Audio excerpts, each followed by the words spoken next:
Here in Shropshire is a farm frozen in time, lost in Victorian rural England. Last year, Ruth Goodman, Alex Langlands and Peter Ginn brought it back to life as it would have been in the 1880s. Oh, no. Under the watchful eye of their landlord, Thomas Acton, they enjoyed many successes. Here it comes. Cute and cuddly. And tasted failures. First time in sowing a crop myself, and then come the big day, he's lame. As their time on the farm ended, it was a year that none of them would ever forget. Now they're returning to the farm. Come in. Welcome. Hello, Mr. Acton. To celebrate a Victorian Christmas Bangs of expectation. Bangs of expectation. on a grand scale.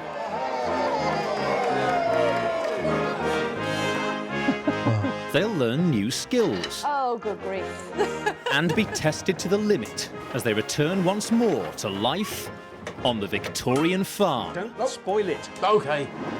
So here's to hard-working Victorian Hard-working farmers. Victorian farmers. Cheers.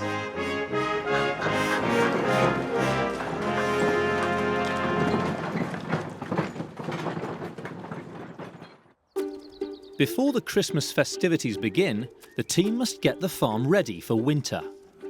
That means bringing in new livestock. What are you looking for?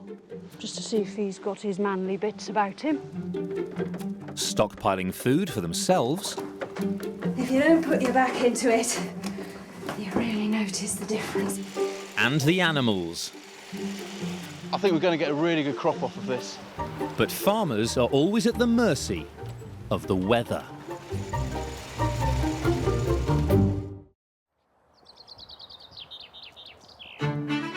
It's been a year since the team left the Victorian farm.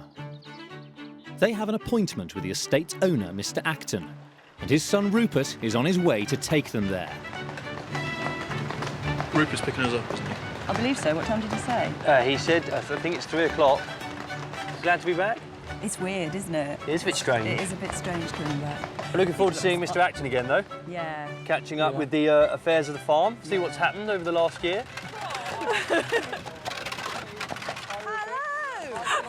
What a welcome.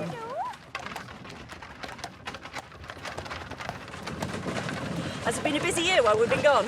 It certainly has, yes. I've been doing quite a lot of Rupert's got big plans for the team. Right. work. We'd like you to recreate the Victorian Christmas at Acton Scott. Right. What, for the whole estate? Yes. Large Oh, scale. my giddy aunt. When Rupert said, you know, that we're to do Christmas for everybody, there's a bit of me that's a bit daunted, I suppose, but I'm also quite excited about it because I do like entertaining. I like putting on a big spread. So this Christmas feast you want us to lay on, I mean, what sort of scale are we talking about here? I would think in the order of 30 to 40 individuals. For me personally, Christmas is about coming together. It's going to be about uniting a community. Victorians didn't invent Christmas, but they made it what it is today.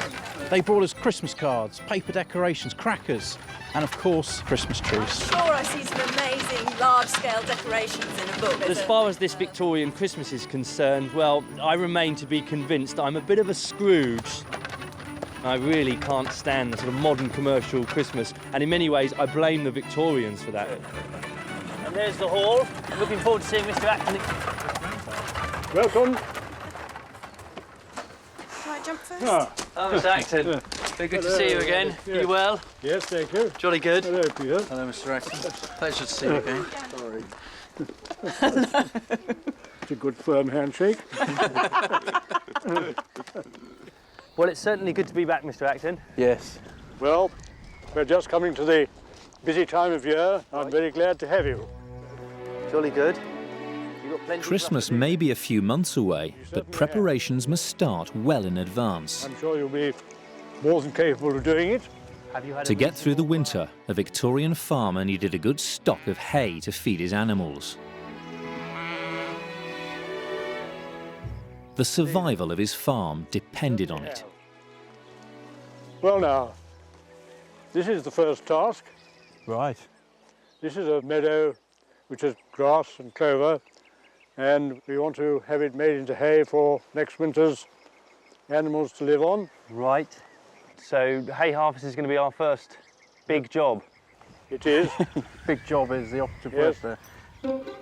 Hay is made from a combination of grasses, which are cut and then dried in the field. A good crop will depend on the weather. And that's the main thing we want to avoid is rainfall. Last year, the hay crop was destroyed by rain. It was the major failure of their 12 months on the farm. I think I'm slightly daunted by the prospect again this year. Naturally. Well, you can't dictate the weather, but when it's right, you must get on with it as quickly as you can. They only have a few weeks if the hay is to be harvested in its prime. The team's base for their year was a labourer's cottage, which they restored from scratch. But since their departure, Rupert has been making changes to it. It's absolutely... Brings the light in, doesn't Oh, where's my garden gone? it? Ah, yes. I'm sorry. I've actually seeded your garden to grass, but there is some compensation over here. All that work. I've actually made you a new garden in this position, but it needs a bit of work. Yeah. Oh. I thought perhaps you could plant some vegetables for the Christmas celebrations. Oh, here. right. Yeah. But the real surprise is that Rupert's added a whole new room to the cottage. Gracious. Ooh. Lovely, brand new copper. Yes, well, I know how much you love doing laundry, Ruth, so I built you your very own copper. Coppers were used to heat water for many household tasks. This one can hold about 15 gallons. Oh, it's lovely. Great big brick box with a fireplace. Oh, it's so clean. Hasn't there not been a fire in It's here? never been used yet, so you'll be the first one to use it. Everybody thinks they're just for laundry, but they're really useful cooking vessels, especially when you've got to do great big puddings and things, you know, big boil in the bags and... Actually, Christmas pudding. Yes. Seeing as I've got to do for all those people, that'd be perfect, won't it? Yes. Go and have a look at Clumper? Yes. Hello, fella. How are you? Long time no see, eh? How are you? All right? Clumper was the team's Shire horse. Last year, he went lame. Lovely. It's lovely and smart. Although he's made a full recovery, enjoying it's it here. crucial he stays fit. Now, the question is we going to be able to get him out and do some work with him? See if we can remember how to tack him up. Yes. Go. The Shire horse's tack was perfected in the Victorian period. It evolved from what was used on oxen in earlier centuries. I think he's lost a bit of weight, unlike us. A horse like Clumper can pull around 1.5 tons. Now, this was always the difficult thing for Clumper, Yeah. because he never used to like this bit in his mouth. Stand still. Stand there.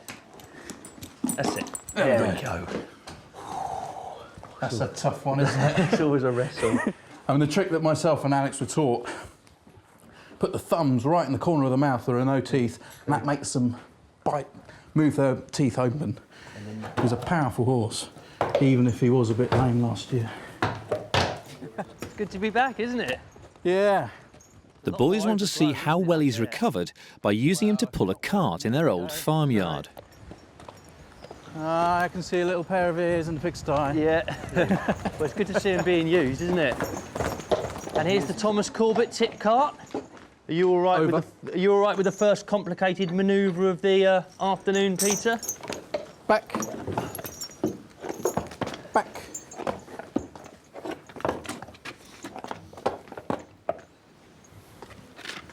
Forward. This really is the toughest job, really.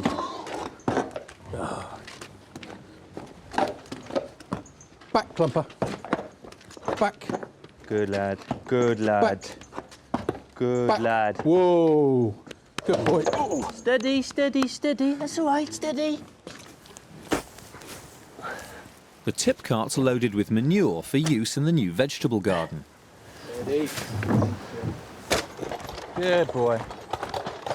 As they set off, all eyes are on Clumper's hind legs. There's no signs of stiffness there, so looks like he's made a full recovery. Good boy. How's he feeling, all right? Yeah, he's looking good though, isn't he? Yeah. We might be able to use him for our hay harvest. Wow, look at that. Our cottage. Doesn't it look smart? Back. Good lad, that's Whoa, brilliant. That's good boy. perfect. Spot on. Stand. Well, that saved us a lot of shoveling. Yeah, shame you can't tip it into the cart. This should keep Ruth happy.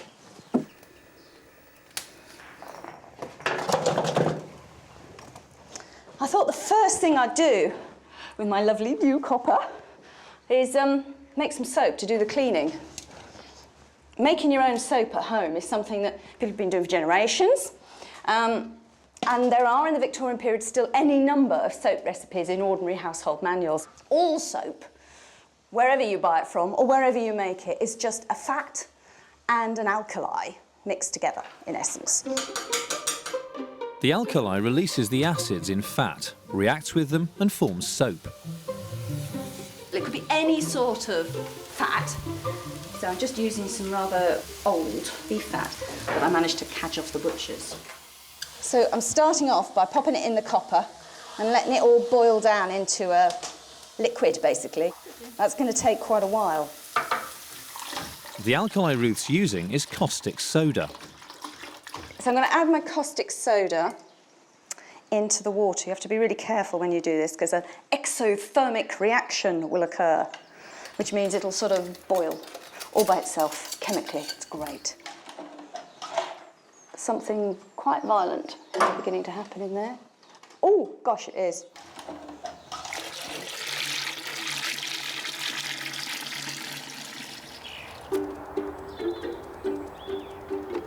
Well, there's a nice selection of bits and pieces over here, isn't there?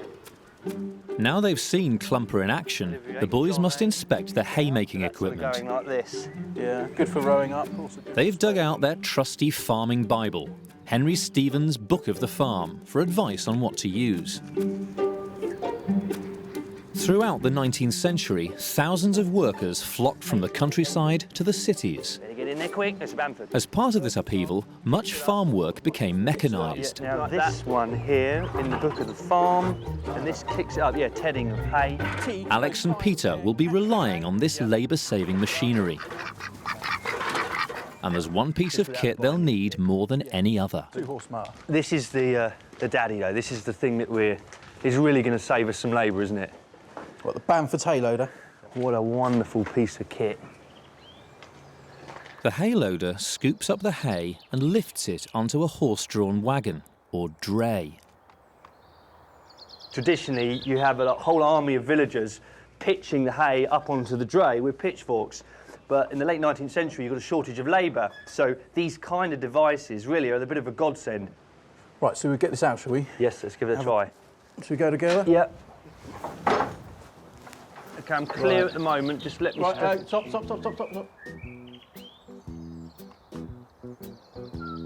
I mean, that's heavy. That's got to be heavy. Here it comes. OK, have I got clearance up there yet? Good. Nice, Peter, nice. The Bamford's hay loader weighs nearly 1/4 of a tonne. OK. I'm going to need you up here to drop this down, Peter. Really hang as that goes down. OK. Just ever so... Oh.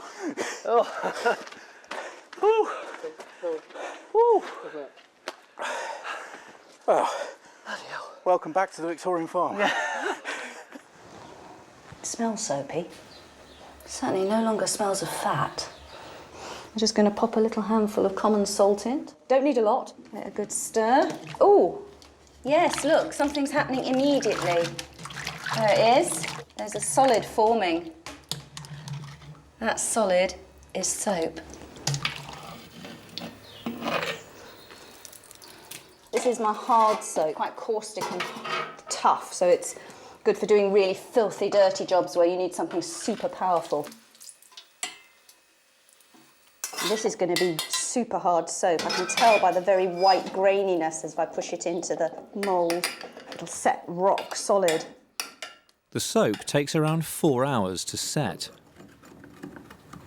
So I'm just giving this chamber pot a really good go with a more caustic soap. And it's brilliant for this sort of job. Yeah. Alex and Peter are struggling to get the hay loader working. And then it goes underneath the big... Complicated piece of kit, this. That chain is tight, but it's on. Is that going to be too tight to give it a try now, do you think? Who knows? Should we give it a go? Yeah, let's give it a go. Come on. Right. Right. Let's go. Yep. And there we go.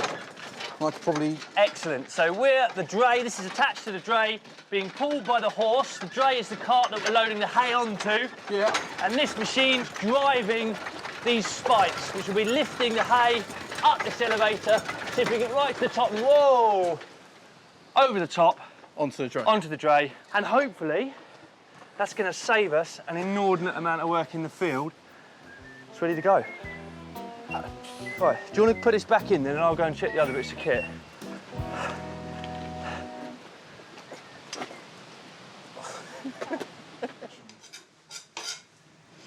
While things are still quiet, I thought I might get on with a couple of preparations.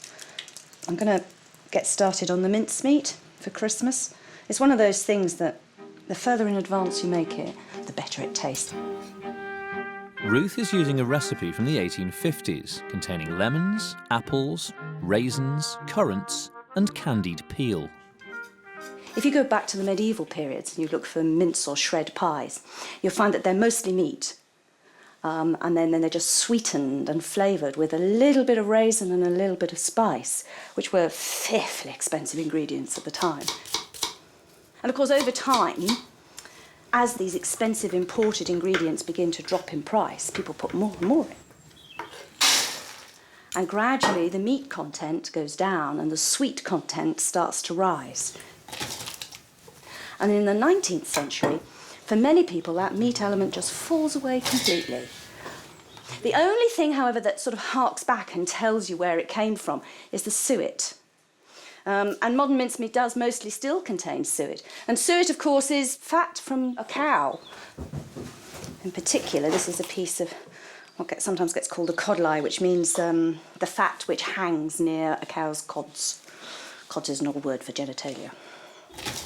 And finally, last ingredient, brandy. The mincemeat will be stored in jars to absorb the liquid, becoming sweet and juicy over the coming weeks.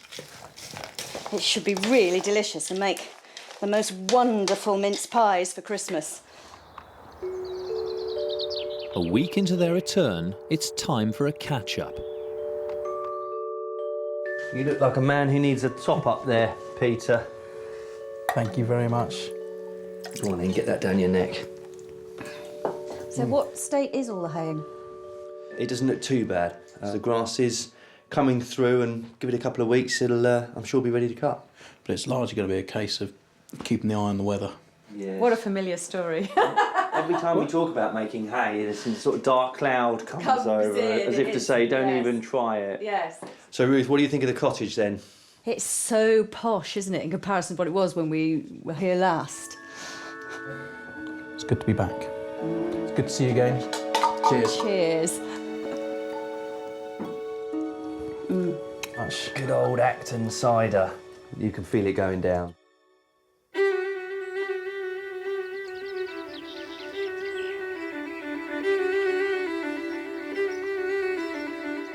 With a few weeks to go before the hay's ready to cut, there are plenty of other jobs to do. The estate's flock of Shropshire sheep needs a new ram, and the run-up to winter is the perfect moment to choose one. The ram can then be introduced to his ewes in time to produce lambs for spring.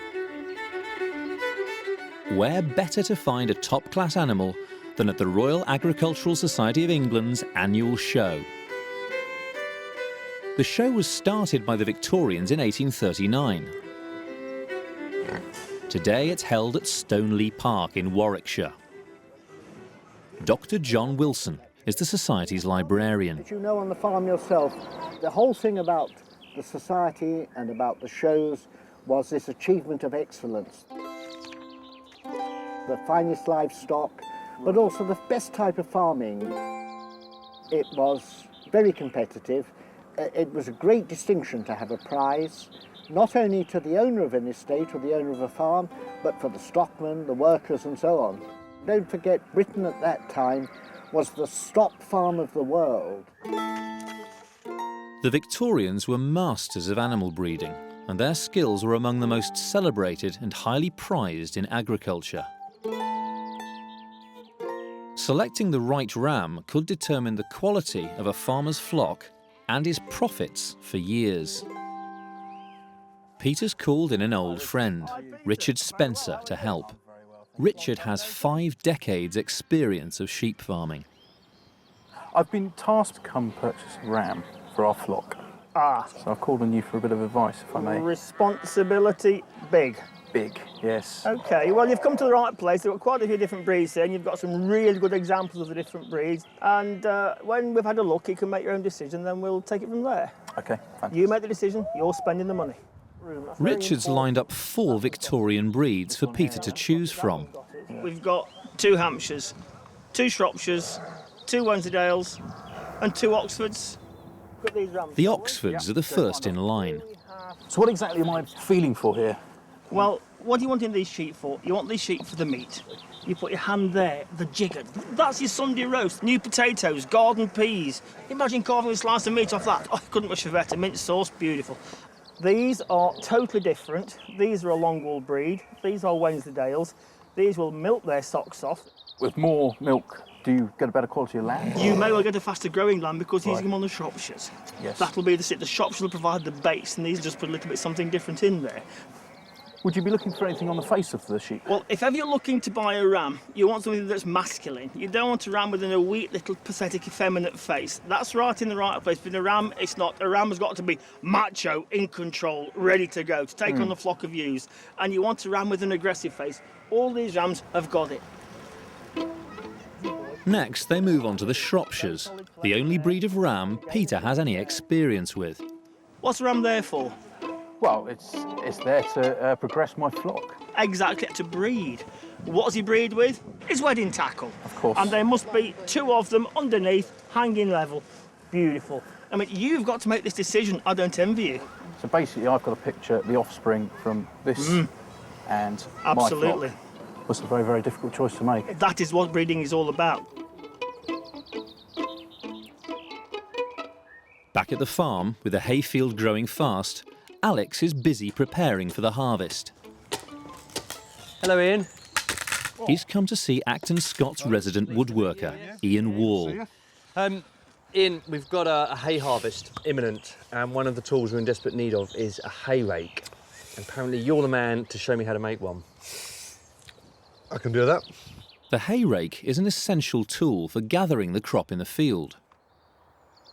It's made from an ash log. And the idea is you're going to split that with an axe and a mallet. With a mallet, OK. So you place the axe in the centre and smack it with this. So right, there OK, OK. Just done there. And how many blows do you think this is going to take? Well, I think you'll probably do it in about 10. 1, no, it's 2, 3. A bit like a fairground game, isn't it? It is. 5, 6, 7, 8. Go on, go for it. 9, one more. Oh. 10. Right, OK. You failed there, Alex. I failed? Well, it's not split. Well, it's still splitting, I can hear it. Oops. I've got the axe stuck. Keep going, keep going. Move. There we are.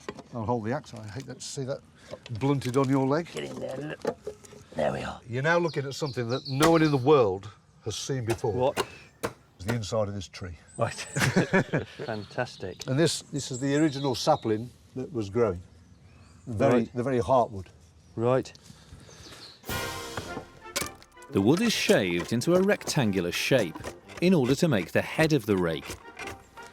This is the vise where we're going to drill the holes. Right, OK, so we've got our rake head here. It will sit in there. Just tip it forward, forward, a bit more, no more, stop. OK. Right.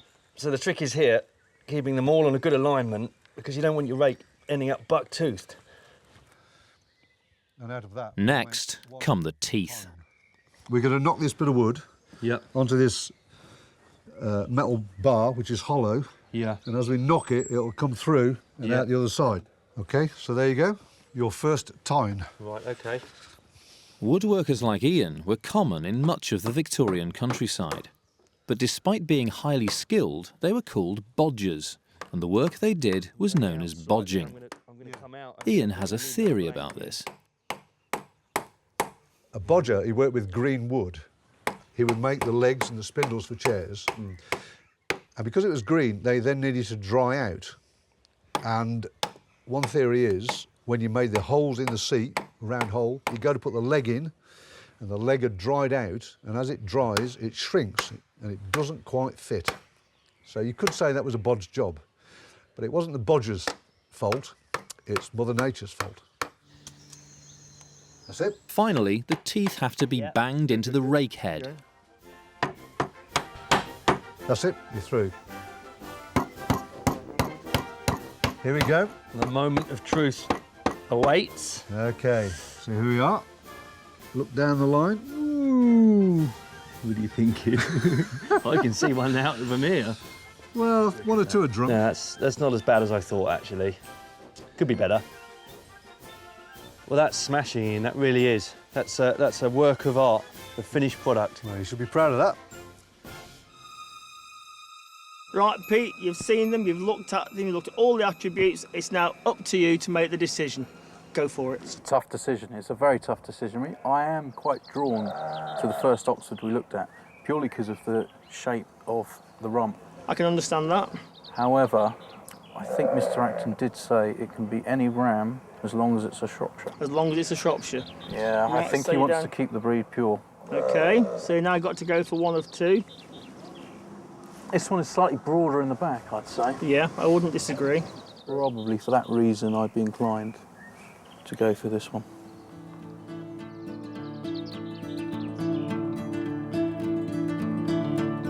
It's not only livestock the team must bring in before the cold weather. Bread was a staple of the farmer's diet, so flour was crucial for winter stores. Ruth and Alex are going to make wheat into flour, the traditional Victorian way. Oh, now that's Wow. a sight. Look at that. I bet you're glad to see it, carrying that lot. Yes, I am. In the mid-19th century, England had around 10,000 working windmills. Only 50 or so are operating today. Wilton Windmill in Wiltshire was built in 1821. The first job is to get its sails turning. Each one is 32 feet high. Volunteer Steve Chidkey has been trained to climb them. It must be pretty nerve-wracking up there, is it, Steve? Yes, it is when you get to the top. How did you feel the first time you did this? Terrified. I couldn't stop my feet from shaking. Mills were usually worked by just one miller, helped by his wife or an apprentice. Just pull it snug, and she's ready to go. Mike Clark has been a miller for 15 years. Up she goes. We're going up to the fourth floor, so we wait for 3 lots of bangs. Right. One. Creak, creak. It's not a rush job. Second one. When we hear the third one, I just let go, and the sack will come down and sit on the closed trapdoors. That's cunning, isn't it? 4 flights up, the wheat grain is funneled down again for the grinding to begin. Break off, please! Off!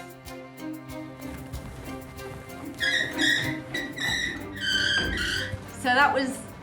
What was that, then? That's... Oh, that's taking the brake off.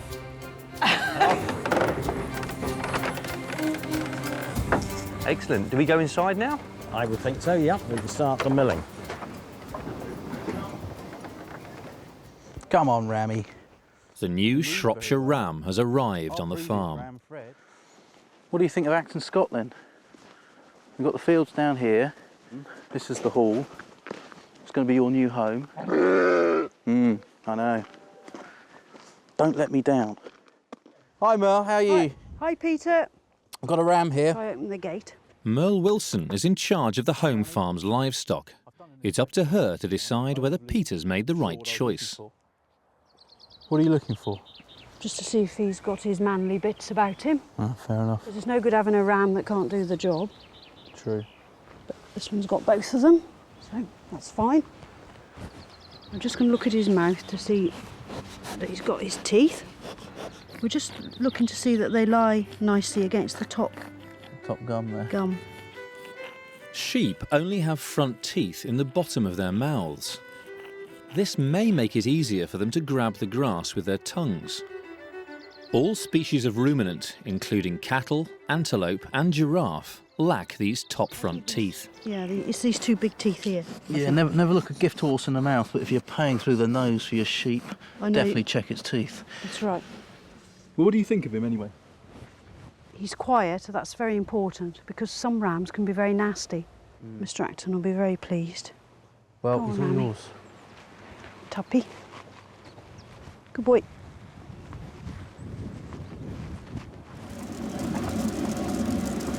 So what's happening here? These are the millstones. So the bin up there that we tip the wheat in comes down this chute, feeds this hopper. And this hopper is open at the bottom to this shoe. And this shoe shakes the wheat, and this little metal four-pronged thing, you see, is called a damsel. And that damsel meters the wheat into the eye of the stone. Why is it called a damsel then? That's a good question.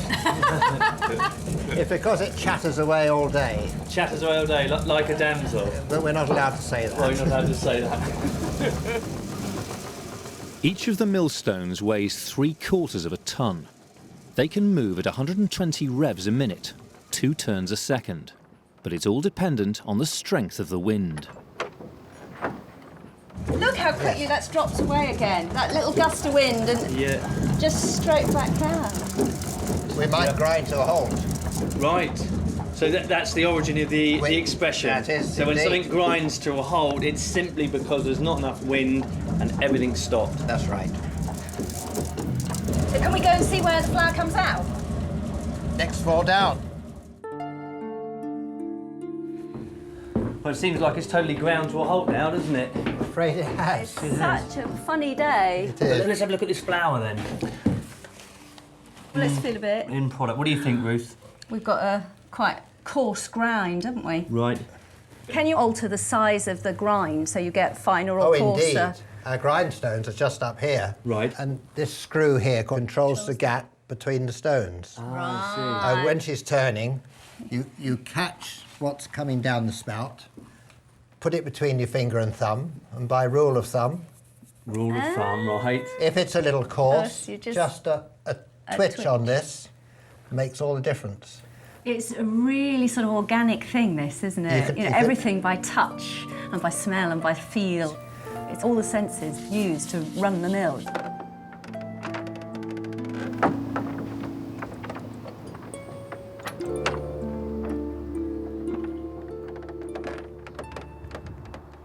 Being at the mercy of the elements, the Victorian farmer needed skilled judgment to know when best to sow and harvest his crops. With the hay meadow in its prime, Peter's decided to seek some advice. Swallows are fairly low. Yes. Mr. Acton has lived on the estate all his life and knows its climate intimately. The Victorian farmer wouldn't have had access to a daily weather forecast. So how are we going to tell what the weather's going to be like when we come to make hay? Well, he has to do the best he can with predicting from the signs that he sees. Right. Such as these swallows, which are feeding on insects, and they're flying very low. That means that the air is moist.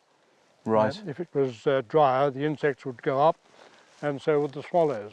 Then we can look at the clouds, and we can deduce a certain amount from that. One over there, which is becoming a cumulonimbus. Which is not good. I know that can drop heavy amounts of rain.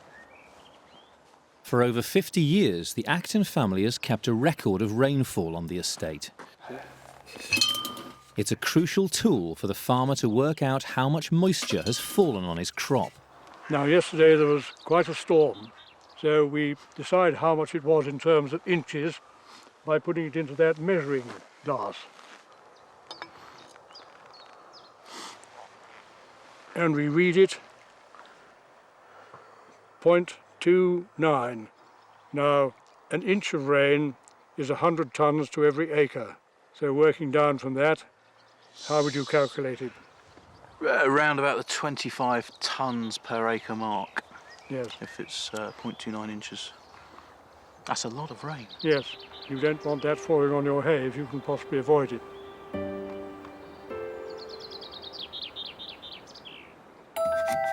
While the hay meadow dries, preparations for Christmas continue. Christmas was given a complete makeover by the Victorians. To find out more, Peter's come to meet toy maker Jeff Nunnery. Hi Jeff, how are you? Hi Peter, good to see you. Pleasure to meet you. I love these wooden toys. Yeah. Really takes me back to my childhood. I sort of grew up in Germany. Right. And even today it's a wash of wooden toys. Wooden toy. The Victorian age saw the birth of the toy industry, and since then, toys and Christmas have become inextricably linked. So who would be the customers in the Victorian period for these kind of toys? Well, I think there'd probably be two groups. There's obviously the people with the most money would get these toys, which are panel doors, the dolls' houses. Yeah. These obviously take a lot of work, a lot of time. These are the windows for the doll's house, so they were very expensive. Yeah. Anyone with less income had the hoop and ball sort of toy, which was fairly simply made, less work, less time, less expensive. Even the cheapest toys, though, were out of reach of the working classes. It was in the Victorian period that the idea of giving gifts really took off, as did many of the Christmas traditions. And one of these is Father Christmas. But even in the Victorian period, his identity hadn't yet been sealed. You could still see him in a number of guises, a number of different robes. But the image we all know and love today didn't come about until the 1930s, when Coca-Cola had a gentleman dressed in a large red suit, white beard, very, very jolly, advertising their product. I'm hoping to pick up something that the kids at Acton Scott are going to enjoy. Uh-huh. So I'll probably take a couple away if I may. Yeah, no problem.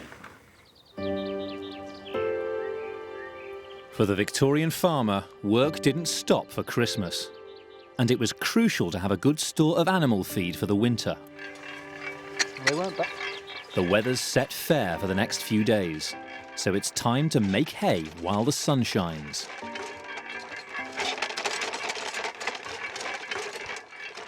Expert local horseman Brian Davis has come to help out. Brian has brought along his highly trained pair of shiers. Take it away. Well, We're off. Here we go.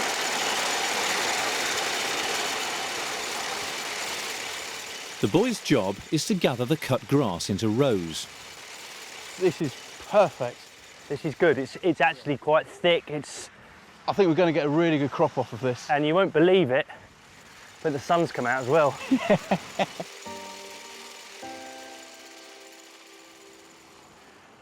How's your hay rake doing? Well, it's doing very well, actually, and I'll tell you why it's doing well. Yeah. Because Mr. Acton gave me a really hot tip on how to use it. Normally, you're out in the garden, you're raking your leaves like this, yeah? Yeah. Okay.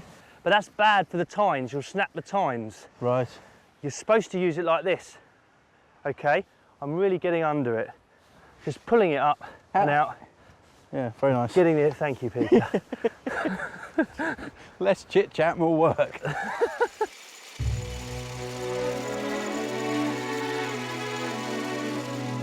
This is only the first stage of haymaking. Once cut, the grass needs to dry out in the field.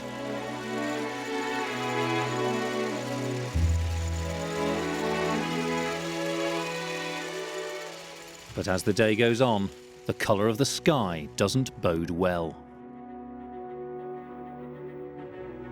do you think of that, Peter? Don't think it looks good. See, that's cumulus nimbus right at the back. If it rains, we just deal with it. That's all we can do. We cut it now. It's a lot further than we got last year.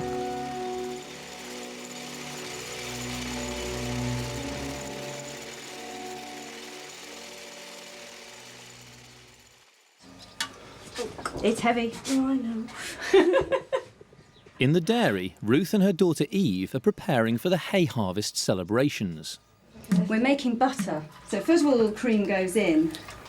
This is a great thing, this Victorian churn. It's just a barrel, really, on a hinge, so that it spins round. And then... OK, you're the youthful muscle of this operation, so go for it. Be strong. So what's happening inside the churn is like all the cream's being sort of agitated and bashed around, and it's making all the little globules of fat bump into each other, and when they bump to each other, they stick together. Joining up, getting bigger and bigger and bigger. It's like planet formation or something. And eventually we will find that we've all the fats in one lump, and we'll have a complete separation, a solid fat and a liquidy buttermilk. So what we're listening out for is that the moment that the butter comes, and that's the technical term, you'll hear this sort of wet splash because it's now separated into a solid and a liquid. Might change. Oh, that feels different. It sounds, I think. Can you hear? Yeah. It's flushing. Yay! Butter come! Okay. So that's our butter and our buttermilk. The next stage is to remove the buttermilk. It's squeezed out using a 19th century invention called a butter worker. Oh, can you hear that buttermilk coming out? Yeah, definitely. This ensures the butter isn't touched by the dairymaid's hands, which could melt it. In fact, the most prized quality a dairymaid could have was cold hands. But that wasn't all they were known for. Dairymaids were considered to be, well, a bit sexually alluring, actually. Dairymaids have to be very, very clean. You have to keep the spaces around you scrupulously clean. You have to keep your clothes scrupulously clean. And gentlemen used to have fantasies about them. And you see that in all the literature as well. If you read of things like Tess of the D'Urbervilles, you know? Tess works as a dairymaid. She's clean, pure, sweet, beautiful, and, of course, has her reputation destroyed. So you watch your step, young lady. Cheers. You see anybody posh? Run a mile. Run a mile. Cover yourself in dirt. Don't let them know you do dairying. Why do mothers have to be so embarrassing?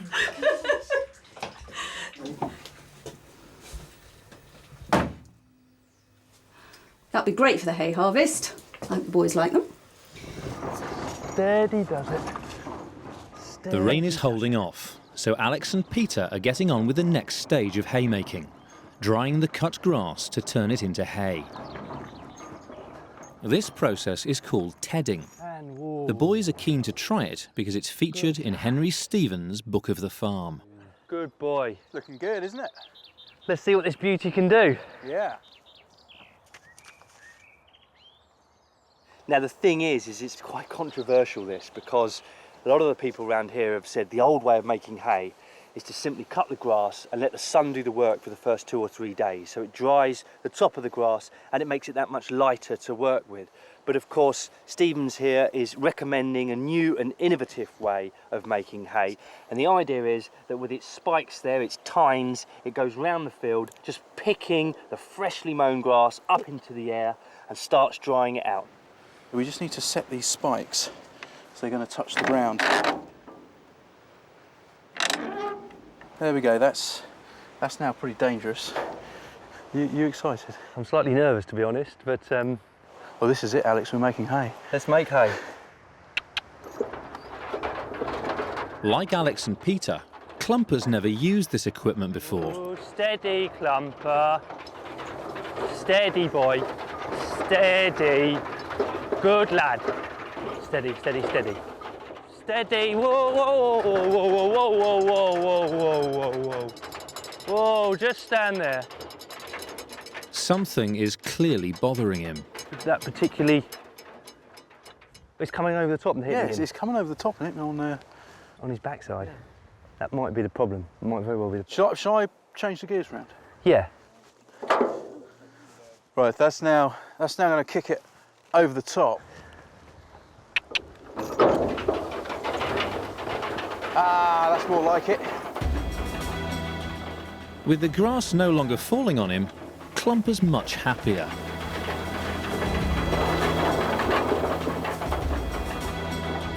Now that is just great to see. If he can keep his cool and I can keep my cool, we will be making hay. It's already drying out quite a bit.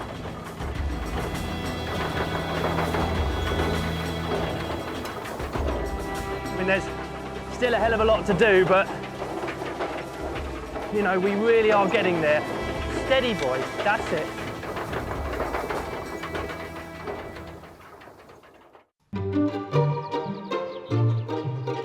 After a week, the hay is turning golden in the field. Yep.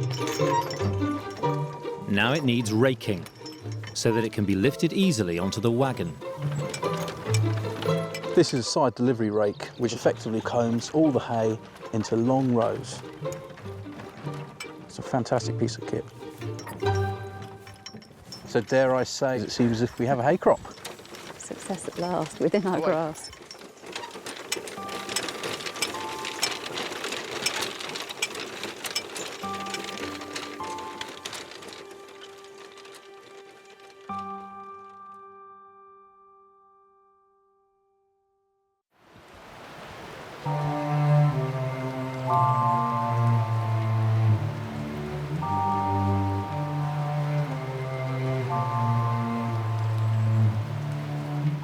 But before they can bring the hay in, the weather takes a turn for the worse.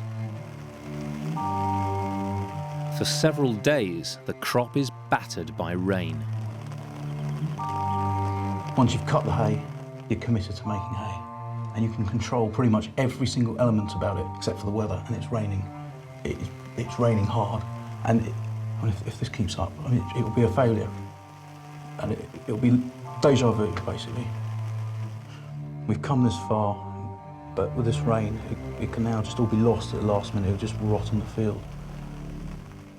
This is awful. This is truly awful. With no hope of working outside, Ruth gets on with an indoor job, turning the freshly ground flour into bread. Traditional brick ovens like this one go back for centuries and centuries, and right into the Victorian period with the best for baking bread. What I'm trying to do is make a fire inside that will heat the bricks. It's not the fire, it's the hot bricks that cook the bread. Victorian farms generally had good supplies of fuel, but most non-farmers could ill afford the firewood or coal, so bought their bread from a baker. When we went to the windmill, they've ground it in the flour nicely for us, so all the bran is still in them. And although it's very good fibre through your system, if you have a lot of it in the bread, you get a very, very heavy bread that's really quite chewy. And Victorians were looking for a much lighter loaf where they could possibly get it. So I want to take some of the bran out. This process is called bolting. It removes some, but not all, of the bran, leaving behind a creamy-coloured flour. But in the 19th century, new technology meant that all of the bran was taken out at the start of the milling process. What you get out the other end is pure ground starch. This began to cause problems with so many people living on bread and potatoes bread. If you've got a bread that is less nutritious, even though it's bulky, you have people having problems with their diet. In fact, it became so much of a problem that eventually they had to introduce legislation to put nutrients back into flour for bread making. Next, yeast, water and salt are added. Starting to come together now into a mass. Now comes the really fun bit. I get to knead it. Now the longer and more vigorously I knead this, the more chance we have of having a light, fluffy bread. Like every other job, this is hard work. And it's one of those jobs that, if you don't put your back into it, you really notice the difference with the finished product. After 4 hours, the dough has risen. So I've got to knock it back and then start shaping my dough. So the traditional shape for bread, made at home in your own bread oven, is the cottage loaf. So that's what I shall do. Now I'm going to rake out the oven. This bit's always a bit frantic. The fire's died down, it's nice and hot. I've got to get all this ash out quickly and the bread in before it starts to cool too much. Always a dangerous moment, because you're raking burning ashes out on top of your feet. Here we go. Bread to go in. Traditionally, ovens like these would hold 12 loaves, with perhaps a 13th to make a baker's dozen. Leave that for 45 minutes to cook.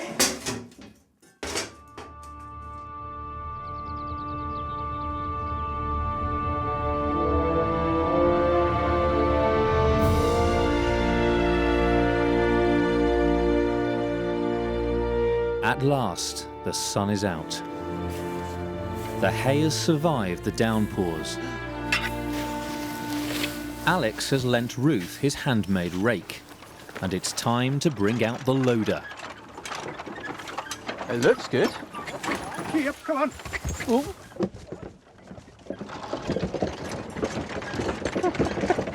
Jesus! We're supposed to work whilst it's doing this. Here it comes!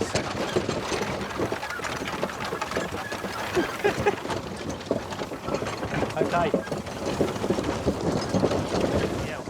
Whoa!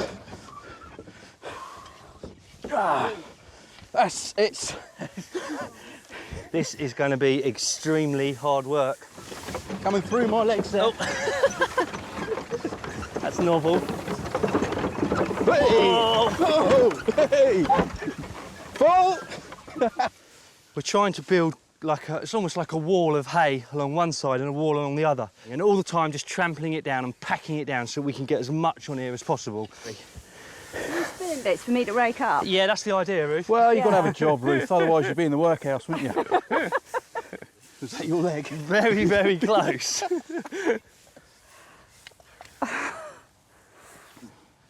Sorry. Oh, no.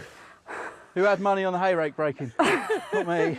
You just have to get on your hands and knees now, Ruth. Oh God. Yep, come on.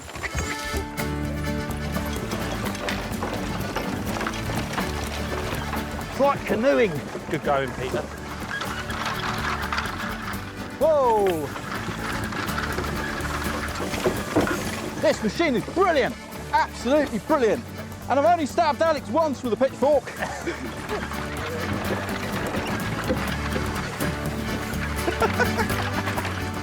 Despite the fact that they helped save labour, hay loaders weren't popular in Victorian Britain. And Peter and Alex are discovering a possible explanation. So this was, in fact, one of the reasons why this thing didn't take off.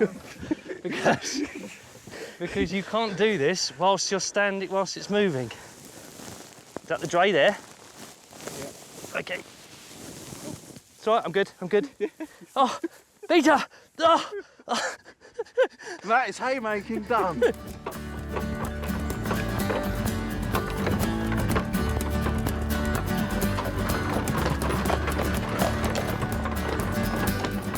final job is to store the crop in the hayloft, ready to feed the animals throughout the coming winter. Their first major task in the run-up to Christmas is complete.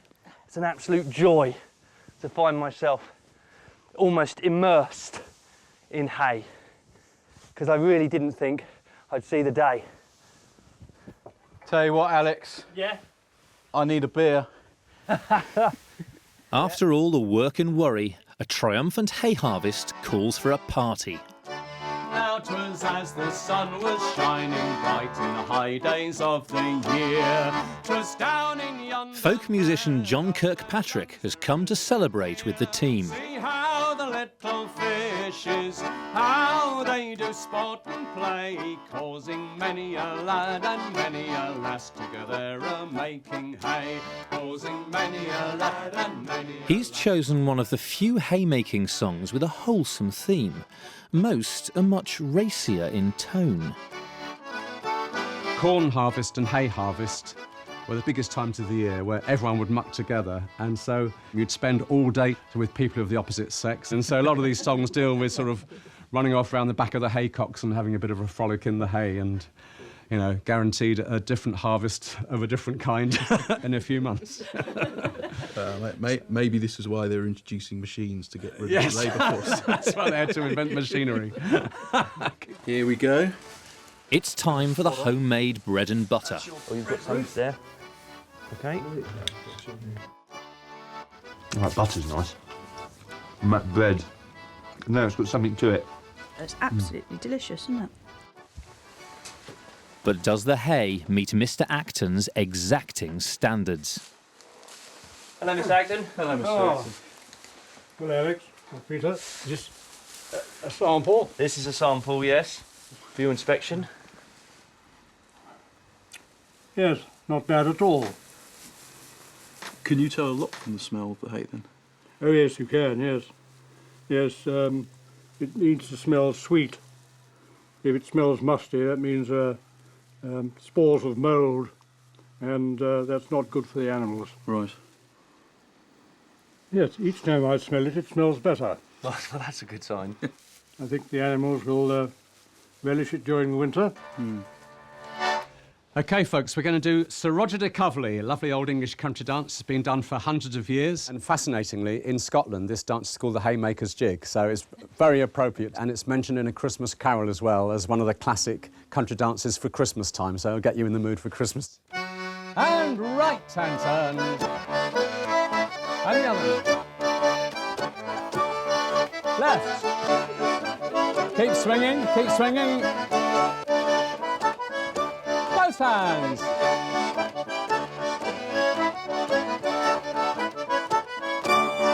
Back to back.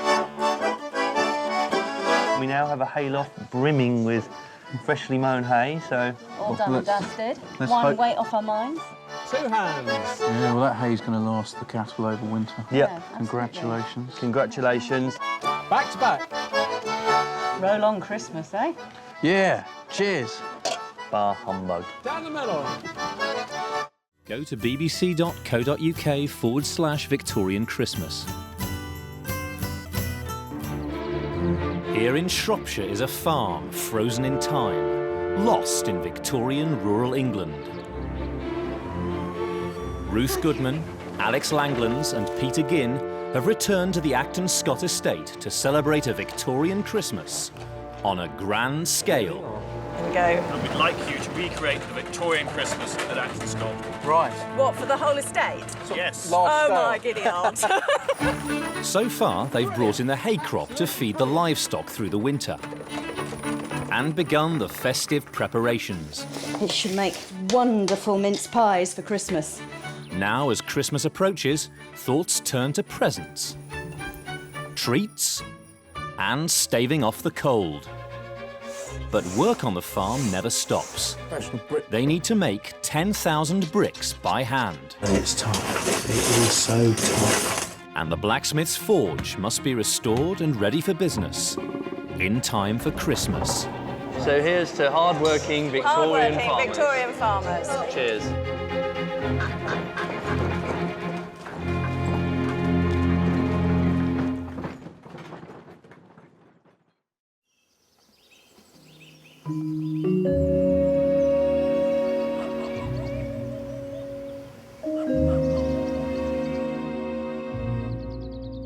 Peter and Alex are about to get their first taste of the donkey work involved in preparing for a Victorian Christmas.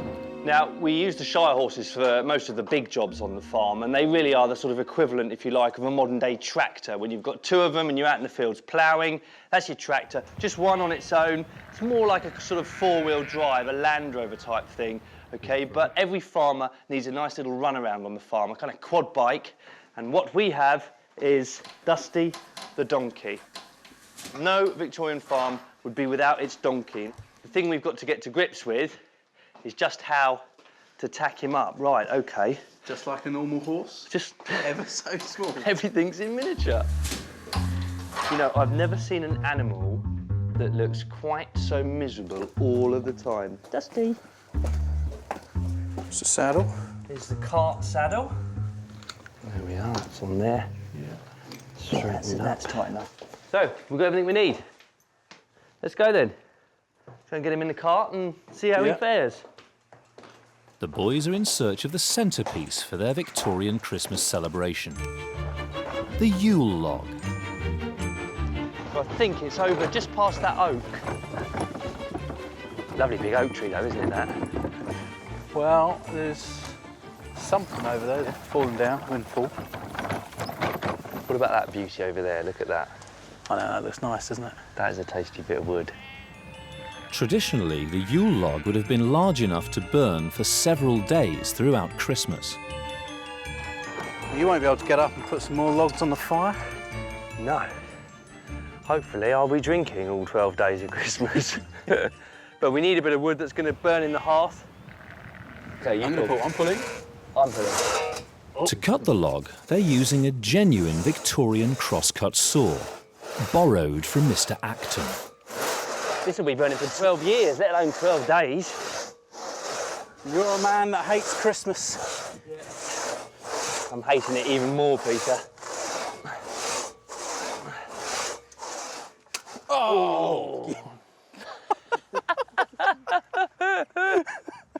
Oh, my word. It is normally me that breaks everything. So it's nice to see someone else on the Victorian farm breaking something. Oh dear. It's typical. Absolutely typical. At the cottage, Ruth's growing food for the winter. I'm starting off our mushroom bed. It's such a Victorian thing to do. Almost all the books you read have instructions on how to grow mushrooms. And it does make a really good crop that you can be harvesting right through the winter. So the first thing you have to do is to make a really deep bed of well-rotted horse manure. Trample it down. By having a big, deep, fat layer, it'll sort of warm from underneath and hopefully there's your fruit and fruit and fruit and fruit and fruit. I've got spores to go in here, sort of the fungi equivalent of seeds. So I'm just gonna sprinkle my spores on. La, la, la, la, la, la, la. And then lightly fork it. Mushrooms like to grow somewhere damp and dark. So leaving the heap just exposed to the air, the top would dry out and they wouldn't like that at all.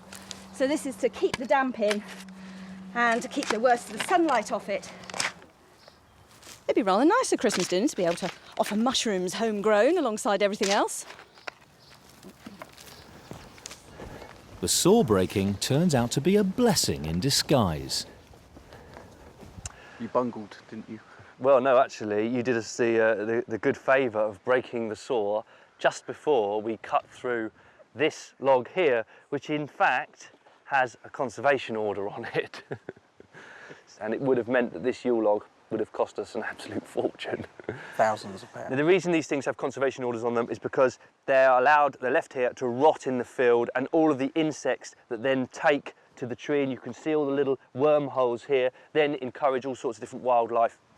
In particular, woodpeckers will be bouncing up and down this log, seeking out lovely little tasty grubs. So it's really, really good for the environment to have logs like this lying around and not burning in the hearth at the hall as a Yule log. However, thankfully, we have got a piece of ash that fell down in this field that's been down for about 3 years. It's well seasoned. We've chopped off the end and it's going to make a lovely Yule log. Woo. Your end on?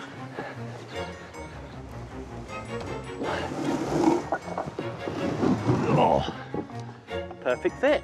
Stand there, Dusty. To the hall. To the hall.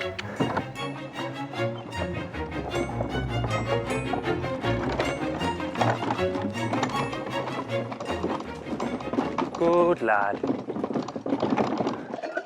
Get this bark stripped off it. Yeah. few more months seasoning and this will be absolutely perfect, won't it? Yeah. This should burn really well. We put a bit of oil on these wheels, don't we? With Christmas approaching, Ruth's come to the nearby Blist Hill Victorian village in Shropshire to buy some material for making presents. Ah, good afternoon. Good afternoon. Can I help you? Well, I was thinking of some flannel, actually. I've got some very good Welsh flannel. Would that be Yes. interesting? Welsh flannel is a really nice warm fabric. Not fancy, but really quite hard wearing and very insulative, really good against the cold. Such woolen fabrics were believed to help wick all the sweat and things away from the body to leave you with a really healthy skin. Right. What is Madam making? I want to make 2 pairs of gentlemen's drawers and 2 gentlemen's vests. It's for a Christmas present.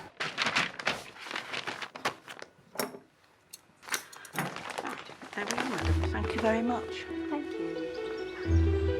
Back at Acton Scott, Alex and Peter have an appointment with their land agent, Rupert Acton, in a neglected corner of the estate.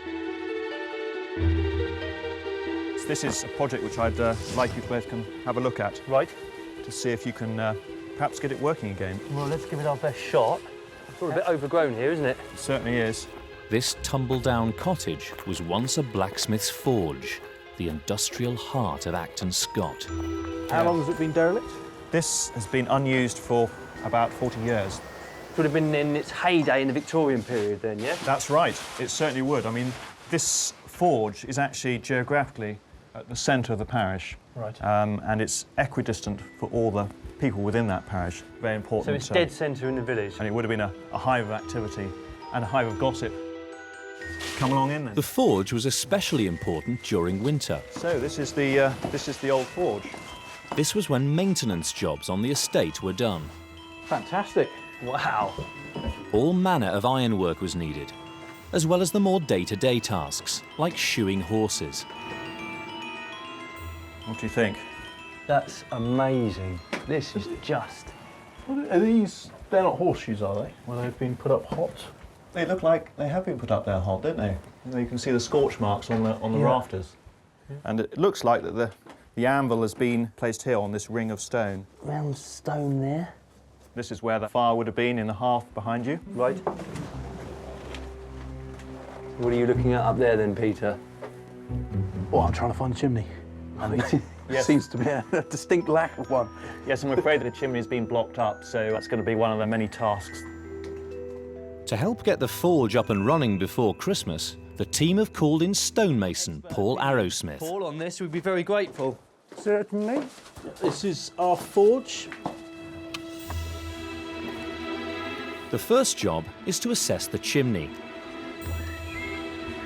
Blimey, it's higher than it looks. The question is, where's the blockage?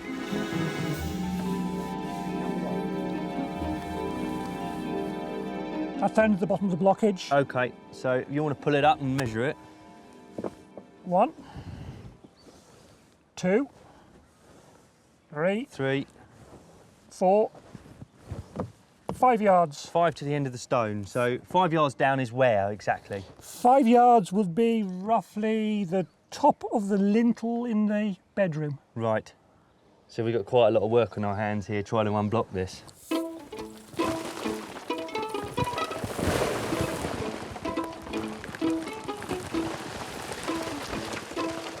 I love my job. I think I'm just about going through now. All the way through? Yeah. Excellent. Daylight. Daylight? Daylight. That's great. So what's the next stage then? Now we've got this chimney cleared. The next step is re-establish the masonry back into here to form a hood to take the smoke up into the chimney. So what sort of materials are we going to need to build this then? Well, brick would be good. Right. Contemporary with the time. So we're going to need quite a few bricks then for this? We will, yes. We'll need Right. quite a few bricks to rebuild this back up again.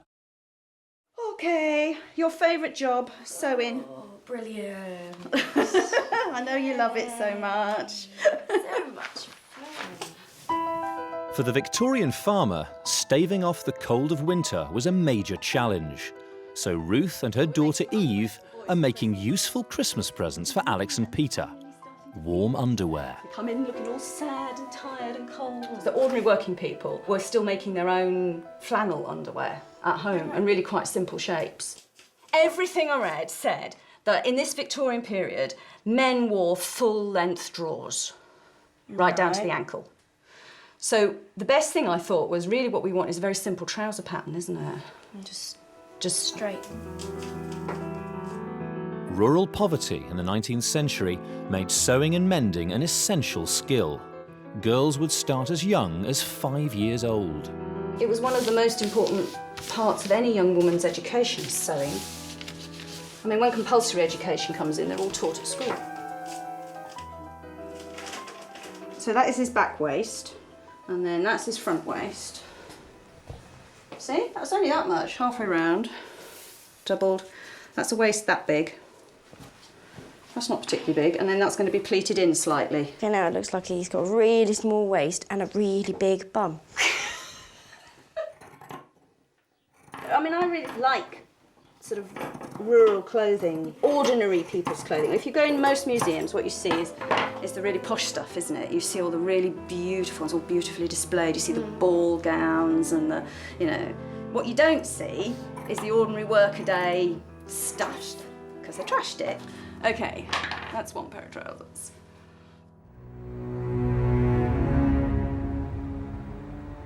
The cold of winter made it a prime time for jobs that could be done regardless of the elements.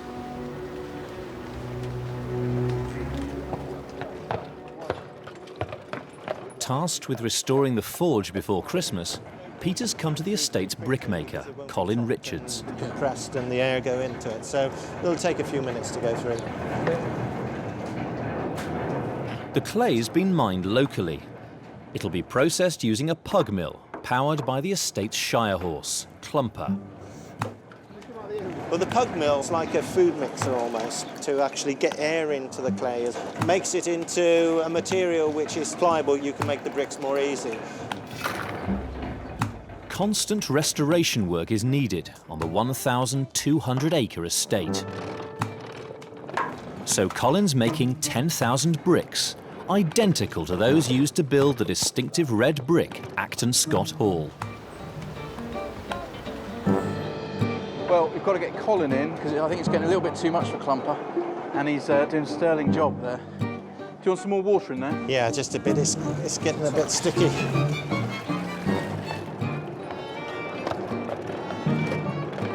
Got Alistair outside pushing the gin, and I've resorted to using my hands because it's so hard to shovel the clay. It's all going wrong. Except... ooh, it is just teetering on the edge. It's tantalisingly close. It is. And there it goes. We now have milled clay. Once the clay's processed, it's ready to mould the bricks, with help from expert Alistair Compton. Basically, a two-part mould. We get some kiln-dried sharp sand, and we use this as a releasing agent, because it's easy getting the clay into the mould, but not so easy getting it out. Sometimes it can be problematic. Right? Forming a clod straight into the mould. Down, you get the bow, just take the top off. That stops it sticking to the board. Bring her out. This is where you need long thumbs. And that is a brick? That is a brick. Right. From here, it's got to be dried. About 2 weeks later, we'll be able to put it into the kiln, go through the firing process, and you'll get your quality bricks coming out. Brilliant. So we've only got another 999,999 to do. Probably nowhere near as speedy as a professional brickmaker by any stretch of imagination.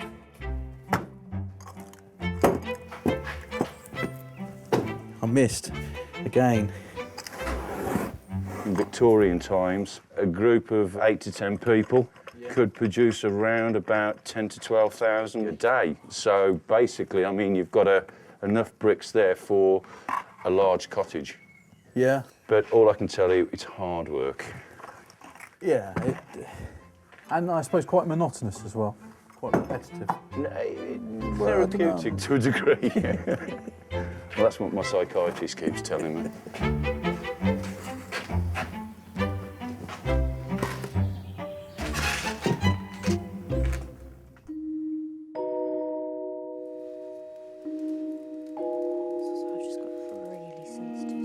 Ruth and Eve are using the nights to work on the Christmas presents.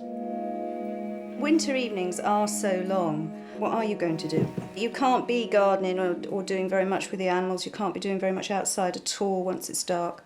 You know, it's really useful to catch up on these sorts of jobs, which at other times of the year there is no time for, no time whatsoever.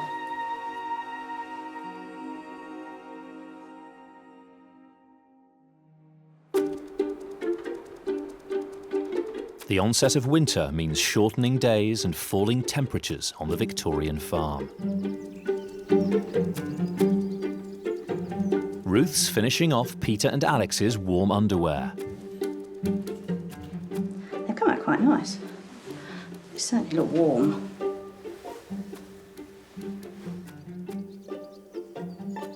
And 10,000 bricks have been moulded to restore the blacksmith's forge before Christmas.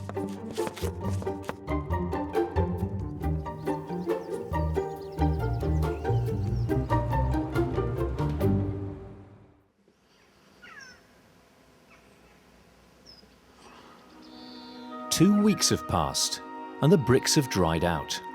Now they must be baked to make them rock hard, using a kiln.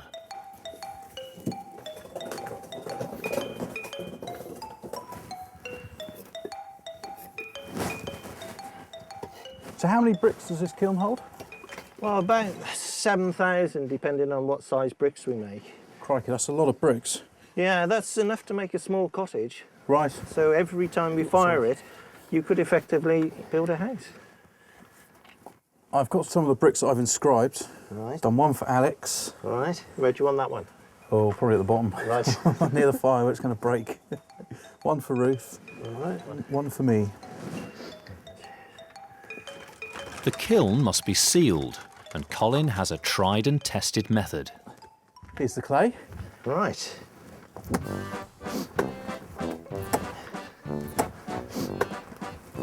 It's a very effective way of sealing it all up. That's the most fun way of doing it as well. And with it being soft, it gets in all those little crevices and makes quite a strong wall, really. It's really good fun, actually.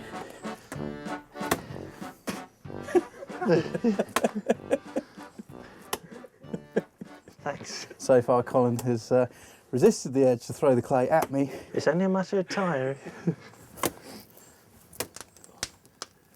These 8 kiln fires need tending around the clock for 5 days. Are you quietly confident this is going to go well?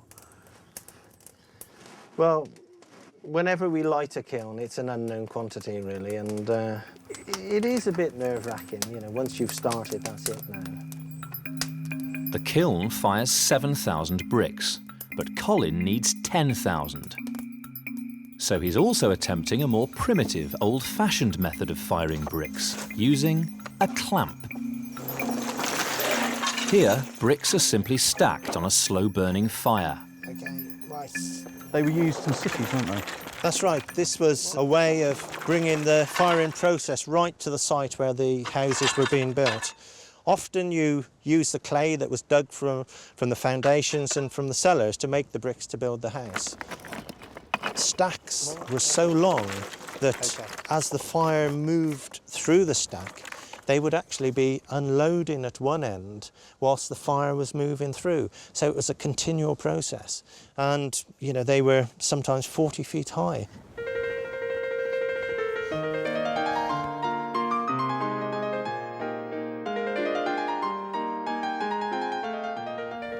So I'm glad we're not going up 40 feet.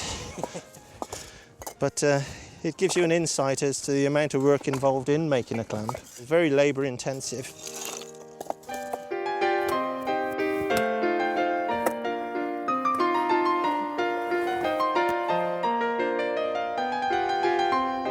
With a clamp, you don't know what's happening inside.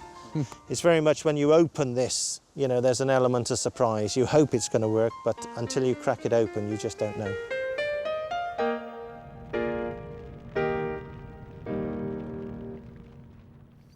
Ruth's discovered a novel Victorian way to keep warm in winter. I came across quite an interesting thing in this lovely little book called Common Sense Clothing. It was written in 1869. And it's got this piece, and it absolutely intrigued me when I read this. The charlatine blankets, now so much used, are made of paper with cotton wool between. Oh, I'd never heard of such a thing, a charlatine blanket. I suppose, being made out of paper and cotton waste, they just haven't survived. They're the sort of thing that lasts a couple of years and gets in a state, you put it on the fire and burn. And like many things, those at the sort of cheap working end don't get recorded in quite the same way. So I thought it would be really good to have a go at making a paper blanket. Cheap and warm, it says. I mean, I haven't really got a clue. I'm having to sort of make it up because nobody's ever heard of a charlatine blanket. Right, that's my pieces of paper. So now I want my cotton wool, and I'm going to have to sort of just loosely glue it to this surface. I think I'll start in one corner and move my way down. Cotton wool has been around in Britain for over 400 years. Next layer of paper. So, quite sure how this is going to work. We'll find out. The only thing Common Sense Clothing says about paper being a problem on the bed is that it doesn't breathe.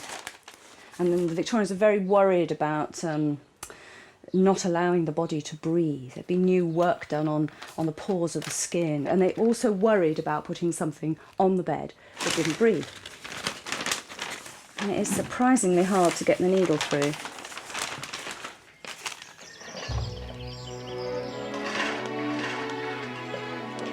It's been 3 days and nights since the kiln was lit.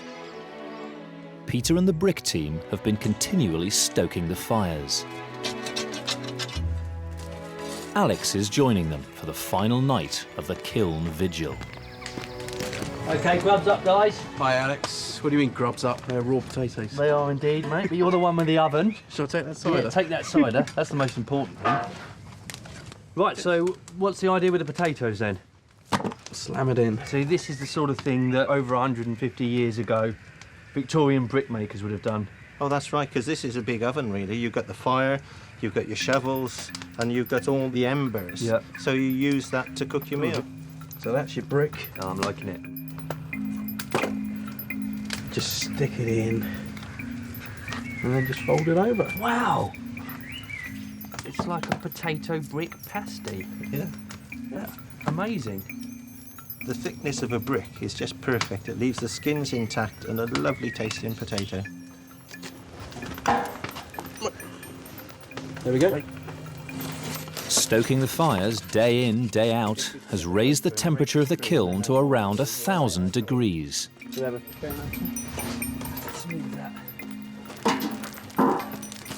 very hot. Like you wouldn't believe, really. It is incredibly hot, isn't it? You're the one who's had sleep. Blimey, that is just crazy. That just demonstrates how hot this thing is. Well, it also emphasises we're not playing at this. You know, these are real forces that we're dealing with the fire and the earth and the clay, and we have to be mindful of what's happening all around us. Job done? Yeah, that's the last one in. Right. And I'm pooped. I'm knackered. I only put 8 potatoes in there. But what do you reckon, an hour then? Yeah, an hour, almost to the minute. I'm gonna have to lose this jacket, I think. Yeah. I'm roasting. Until you walk away from the kiln, and then you are freezing.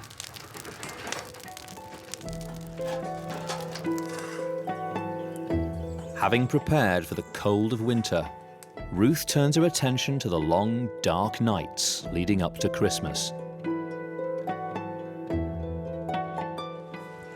Now that the nights have really begun drawing in, this has become a weekly task, cleaning, maintaining all the oil lamps, and indeed the candles too, all the artificial light. The glass on the mantles gets really, really dirty, and of course, if I don't clean it, then obviously the light can't come out and we get dimmer and dimmer and dingier and dingier and dingier. I always find a bit of vinegar on the cloth helps when I'm doing this. You also have to trim the wicks. If you don't get off all the sort of old wick, it doesn't burn very bright. So I use my lovely little trimmers here and just take off anything that's a bit old and burnt. This was the way most rural homes were lit until the 1930s, when the creation of the national grid brought electricity to most corners of Britain.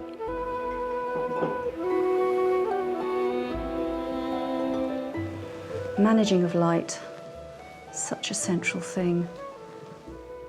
Oil lamps, they're a good deal brighter than a candle lamp, and it doesn't blow out. So you find that there are quite a lot of things that you can get on with. Nothing that needs really close looking at. But you can read by oil lamp, you can sew by oil lamp, but not maybe the finest of stuff. For fine sewing and lace work, the Victorians had an ingenious solution. A blown glass bowl filled with water acted as a lens to focus the candlelight on the work. Oh, I can see it on my arm. It's like a bit like playing with mirrors when you're trying, a little flashing of light around the room.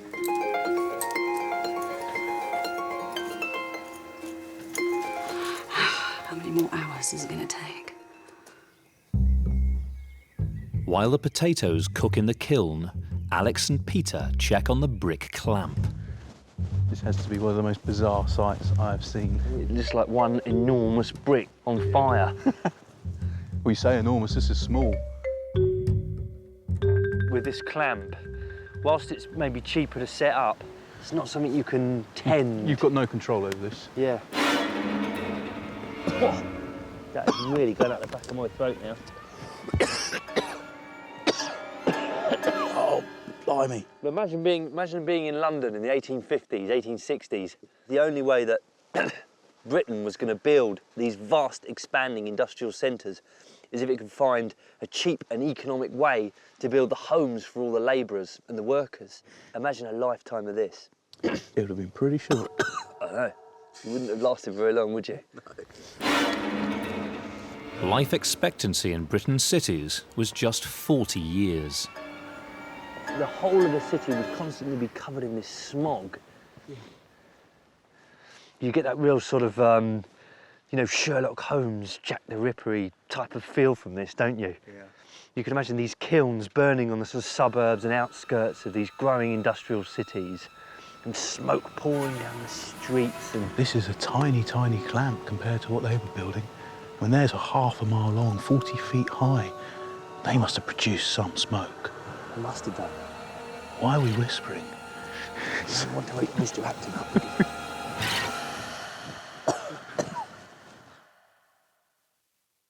Let's have these potatoes out then. An hour has passed since the potatoes went in the kiln. Looking good. There we go. It's red hot, it's red hot. I feel like a surgeon. Oh, ho, ho, you beauty. Look at that, ready to receive the butter. Butter made on the farm, no less, Peter? Yes, butter made on the farm. There we are. It doesn't get better than this, chaps, does it? Colin, this one yours? Right, thank you very much. Got your name on it. Nice. There's your fork. Thank you, So how does that taste then? It's great. Yeah, I think the clay around the edge, sort of adds something to it. It's really nice. Oh, that's a stone. So it's got a nice texture then, has it?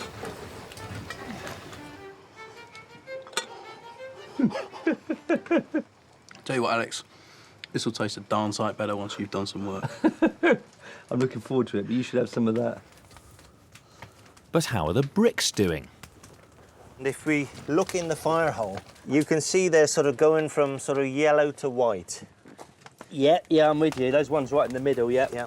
And that's where we want to be at this stage. It's taken us 4 days and 4 nights to get to this point. Right. But we've got to hold that temperature for about 12 hours to ensure that it soaks through the kiln.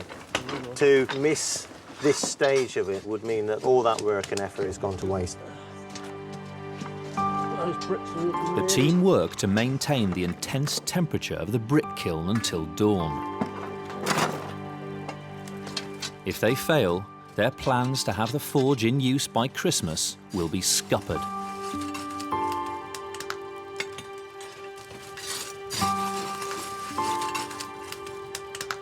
Away from the kiln, temperatures are dropping. Ruth heads off to bed.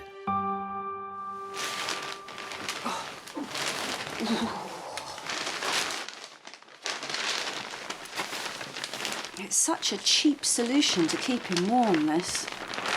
It's quite a surprising thing once made up. It feels, well, it feels like one of those padded envelopes that you send through the post.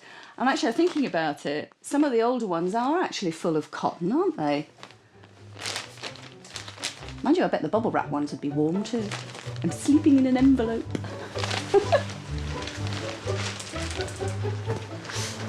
Oh, well, it certainly feels nice and warm at the moment. Hope it stays like that all night.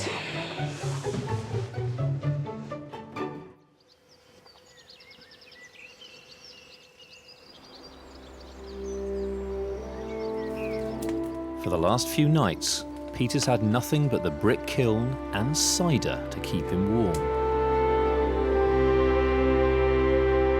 Now it's over. We've done it. We've done the kiln. 4 nights, 5 days, all over. Too little sleep, too much heat, too much work. This is the closest I'll ever get to working as a Victorian, and it's tough. It is so tough. Whoa! The team must wait a week for the kiln to cool before opening it. Only then will they know if their efforts have been successful. Working outside all hours in all weathers took a toll on the Victorian farmer. Pneumonia, rheumatism and asthma were all exacerbated by the cold, and in the countryside, although better off than in the cities, you couldn't expect to live much beyond 50. But the Victorians had concoctions to combat common winter ailments. This one's a gargle for a sore throat, and you start with sage. Sage is an important medicinal herb. Its Latin name, salvia, means to heal. It's great stuff, sage. It turns up in loads of different remedies. Things like rubbing on the joints for arthritis to try and take down the swelling, lots of cough and cold things, and anything to do with, well, anything to do with something that's swollen and sore. So the recipe says a pint of boiling water, but I haven't got very much sage here, so I'm just going to do about a cup, I think. Home-made remedies were sort of, for many Victorians, pretty much the only way they could get hold of medicine. Although there were an increasing range of medicines available to buy, that's the point, they were to buy. But for the ordinary little lumps and bumps of life, it made a great deal more sense to make your own home remedies if you possibly could. Right, now that's supposed to stand for half an hour, and you can see already that the water is slightly coloured by the sage.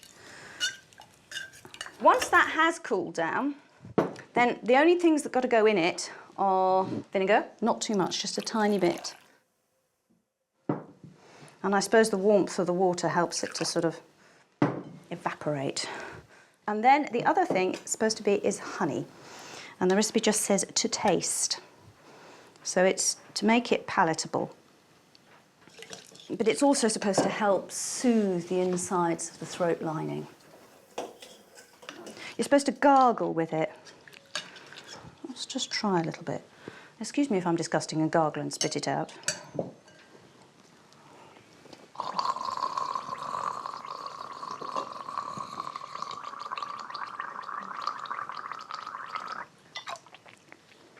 That's quite nice, actually. After a good night's sleep, the boys catch up with stonemason Paul Arrowsmith at the forge. Beam was a lintel that would have carried the masonry above. That would not work as a flue. They've unblocked the chimney, but they still have to wait for the bricks to cool before rebuilding it. The highest point. The floor will also need relaying. And Paul's spotted another vital component that's missing. Ah, right. So you'd have bellows on the outside of this wall. That's another sore point, actually, for us. Bellows. Yeah. To work iron, they'll need bellows to blow air through the fire, raising the temperature to over 1,500 degrees. If they're to complete the forge before celebrating Christmas, there isn't a second to lose.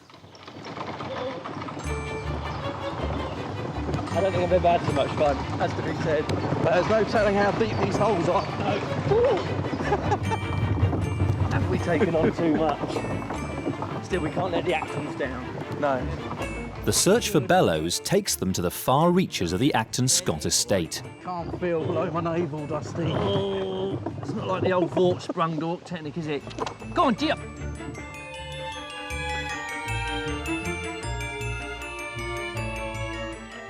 Oh, but not what we need. This is what we're looking for. Let's get that under there. I mean, without this kit, our forge is... Well, it's not a forge, is it? Well, it's a fire, basically. Think you can move that on your own? Probably. Well, my back is playing me. It always is, Alex. 1, 2, 3. OK, I'm up. You see, in the modern age, you wouldn't be allowed to lift these sorts of weights. But because we're in Victoriana, obviously we'd be expected to do it. Right. Thank you. Perfect. Right.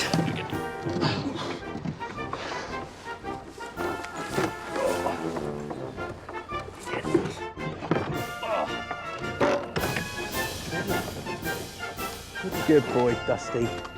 Come on. Working in exposed areas at the mercy of the elements gave rise to another common winter ailment for the Victorian farmer. Chillblains, painful, itchy sores on fingers and toes. Ruth's found a recipe that should prevent them. Chillblains are something that farmers were particularly prone to because you're out and about in all weathers and in and out of cold water all the time. So that's my egg broken up, and that's got to be whisked and beaten really strongly with a mixture of oil. And I'm going to whisk it up into a bit like an emulsion. It's almost like making mayonnaise, this bit. It needs to be really quite thoroughly mixed. Not as thoroughly as mayonnaise, but nonetheless, somewhere along those lines. And now I can start dripping in my other ingredients. This is the turpentine. So just a tiny spot to start. And then some vinegar. Next thing is spirits of wine. Well, that's just distilled wine, otherwise known as brandy. And then finally, perhaps the oddest ingredient, camphor. Well, I wasn't going to go to the shop and buy camphor specially, so I'm going to use small mothballs. Whoops! As well as repelling moths, camphor has a cooling and anaesthetising effect on the skin. Now, once I've mixed this, I'm supposed to put it into a little airtight bottle and shake and shake and shake and shake and shake and shake and shake and shake and shake and shake and shake. So inside the bottle, hopefully, it's turning into something that's going to be a little bit closer in texture to mayonnaise. And that's good because it makes it easy to rub on your chillblains, or the areas where you might get chillblains. I feel a bit like I'm shaking a cocktail, frankly. Not so glamorous though, is it? Chillblain preventative. This thing? That's it. Give it a smell, make sure it's the right one. Ruth's found a guinea pig for her latest concoction. That's mothballs, maybe with a touch of brandy. It has got mothballs in it. Looks a bit like silver polish. Stinks. but probably not as much as me.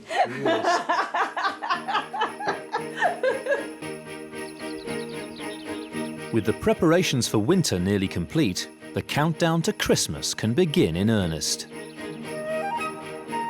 Alex is trying his hand at decorating wrapping paper, using a favourite technique of the era.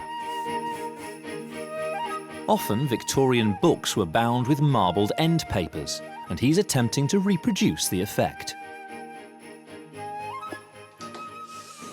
Okay, so I've prepared now the solution within which we're going to drop in our inks. This is carrageen moss, okay, so it's like a seaweed. And what this helps to do is really just to sort of thicken up the water. So now for the pigments. These are made up with pigment powders and linseed oil, and it's critical to have an oil-based paint because the oil will sit on top of the water. So that when we apply the paper, that oil-based paint is going to stick to it. I'm just trying to get a nice even distribution of each colour. This has really sort of demonstrated for me what the Victorian Christmas was all about, this sort of level of preparation, because the Victorians really threw everything into Christmas. They really did. And on that goes, we can see.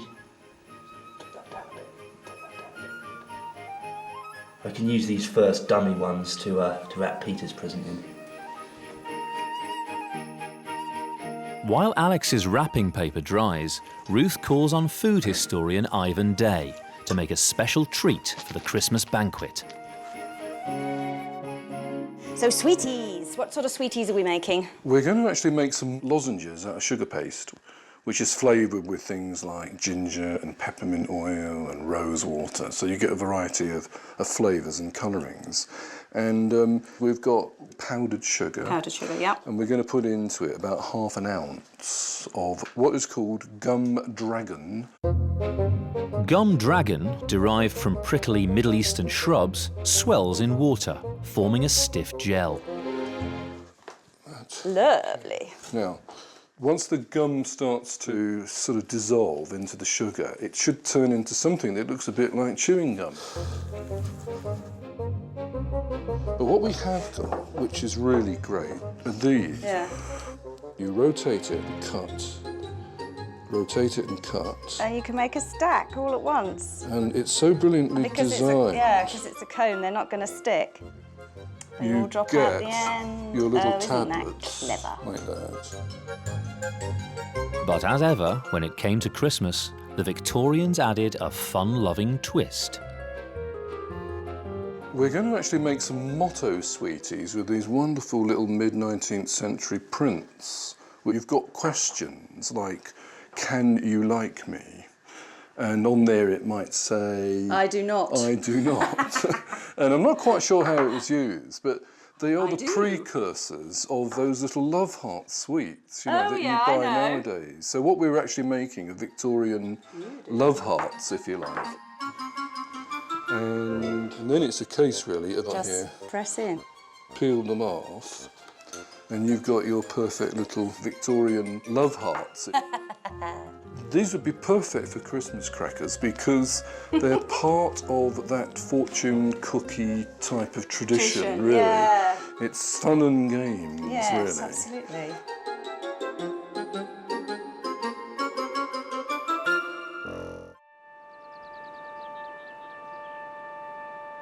At last, the brickmaker's moment of truth has arrived.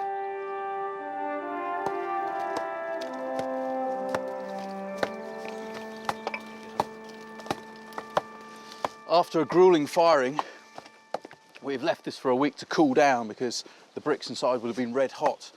And now it's time to crack open our brick kiln and see how we've done. So, as a veteran of these kilns, how are you feeling about this one?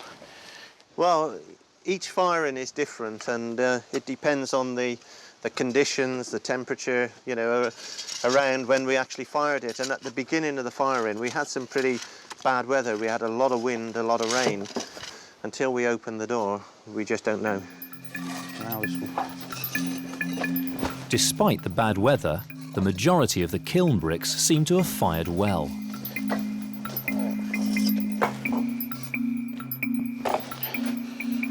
That's a nice brick.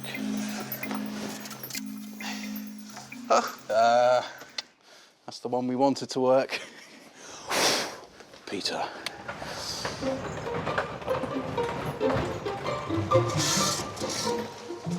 Good. Whoa! You all right, Alex? Yeah. How are these bricks looking then? Really, really good. There's nothing like a good handmade brick, is there? And it'll give our forge as well some proper Victorian character. Next, the clamp. Here, the bricks were simply stacked on coal and left to burn.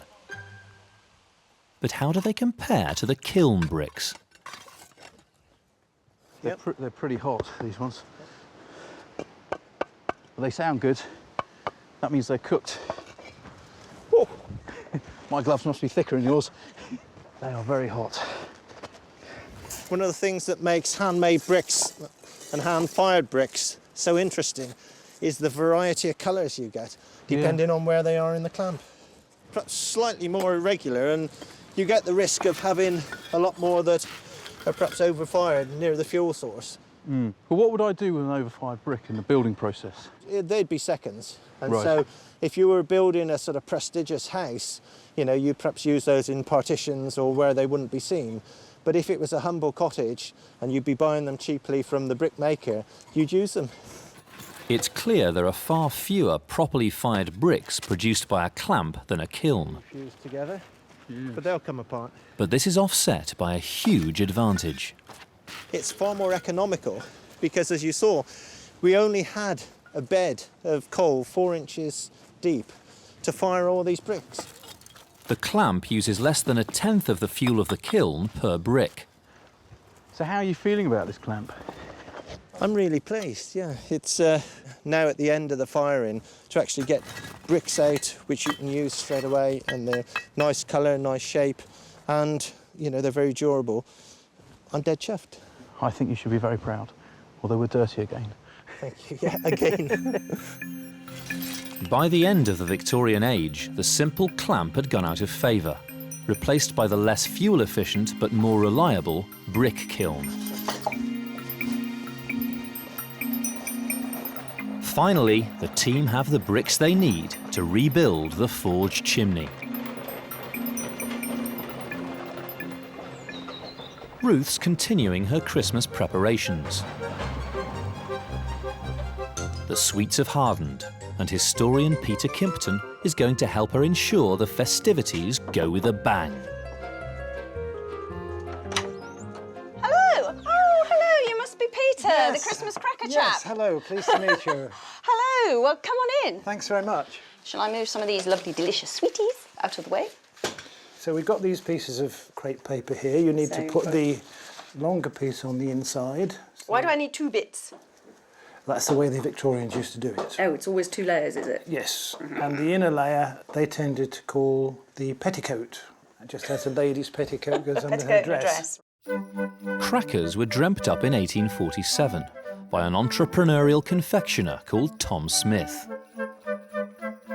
Taking the shape of a French bonbon, he placed sweets inside cardboard tubes and wrapped them as a festive surprise.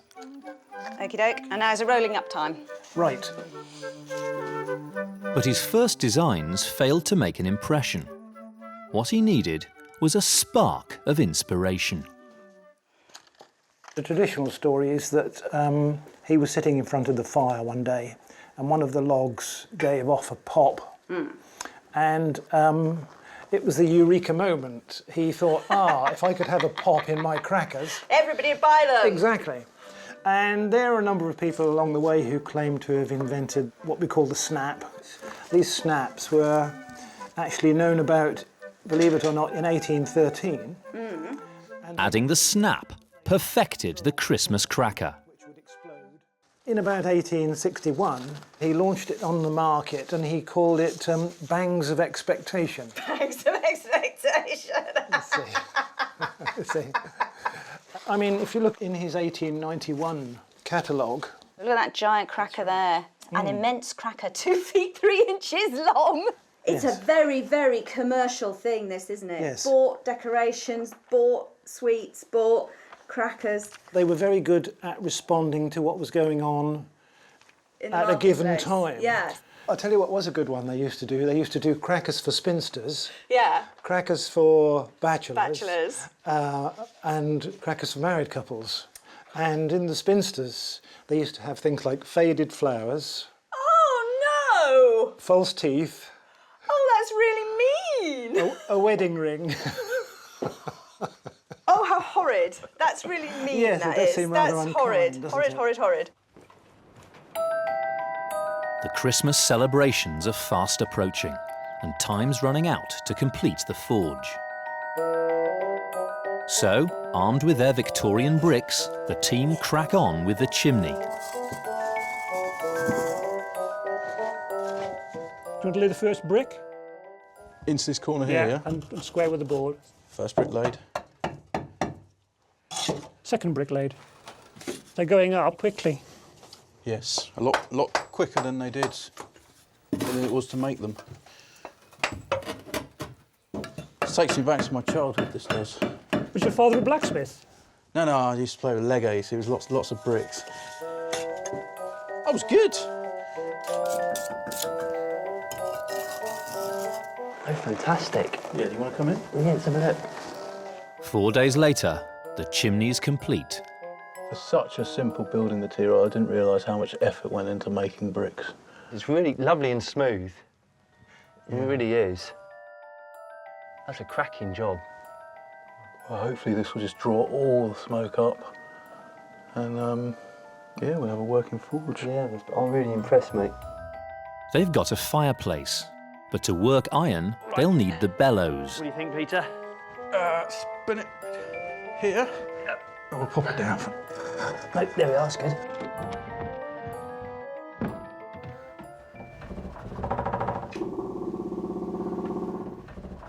Should we give it the candle test? Yeah, give it the candle test. Let's see if it blows it out. Have a pump. Look at that. Time to add the finishing touches. Blacksmith's forges had solid clay rather than stone floors. Clay deadened the sound of beating metal, and it wouldn't be damaged by dropped tools. There we go. Brilliant. Bucket of lime next. Bucket of lime. Gravel and lime added to the clay's resilience. And the Victorians congealed it with a special ingredient: bull's blood.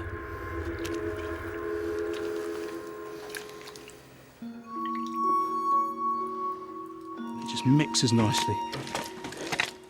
Probably the same way that they crush grapes for bull's blood wine or Taurus Diablo or something. What are you going on about? I have no idea.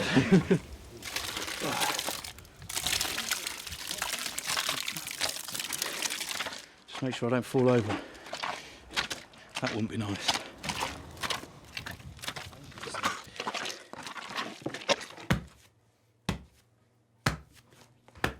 All right, Peter, how's it going? It's going well, but it's hard work. Looks like a mug's game to me. I think we should show him how it's done. I think so. I think we have a cunning plan here. They involve clogs, dancing, and some ale. Yeah. Let's get your clogs on then, Peter. Clog dancing was a common Victorian method to beat down clay floors. Wooden-soled clogs with a steel toe-capped boots of the age. Mill workers would stamp their clogs to the rhythm of the weaving machines to keep warm. Clog dancing was born.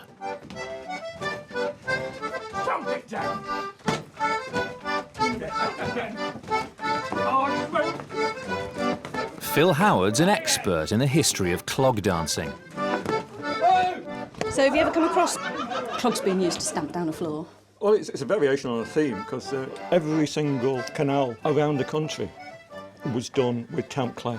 And navvies used to sort of walk up and down and stamp it down and use the spades and such like. And then Capability Brown actually used a herd of cows, which is pretty much similar. And of course, it is too small. So I think this is pretty similar to a herd of cows coming Well, I in. think some of our dancing was a bit like a herd of cows. Come on, hurry up, Peter.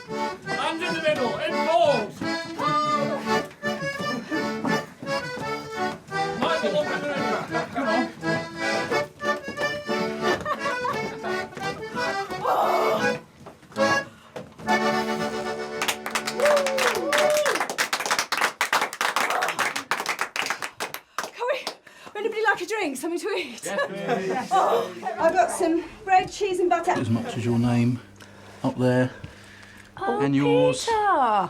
Isn't that nice, Peter? I'm glad you put my name first. Well, here's a toast to the forge and all who helped build it. Thank you very much. Cheers. After 6 weeks of backbreaking work, the forge is restored to its Victorian glory. Go to bbc.co.uk/Victorian Christmas.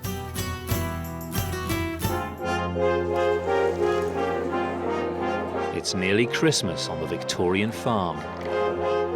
Ruth Goodman, Peter Ginn, Big Tree, and Alex Langlands are putting on a banquet for the entire estate. There's a huge amount of preparation to do, but work on the farm doesn't stop just because it's Christmas. Oi, Dumper. Whoa! There are Victorian favourites to rediscover. This is exactly the method that Bob Cratchit's wife would have used to cook her Christmas puddings. Yeah, it's mentioned, isn't it, in the Christmas Carol? Last-minute shopping to do. This is real nose pressed against the glass thing. And gifts to make. That's it now. Lovely. Hit it. Oh. If all goes to plan, they can enjoy the Christmas feast with their landlord, Mr. Acton, and the people of the Acton Scott estate. So here's to hard-working Victorian farmers. Victorian farmers. Cheers. Wherever they may be. Queen Victoria. Queen Victoria.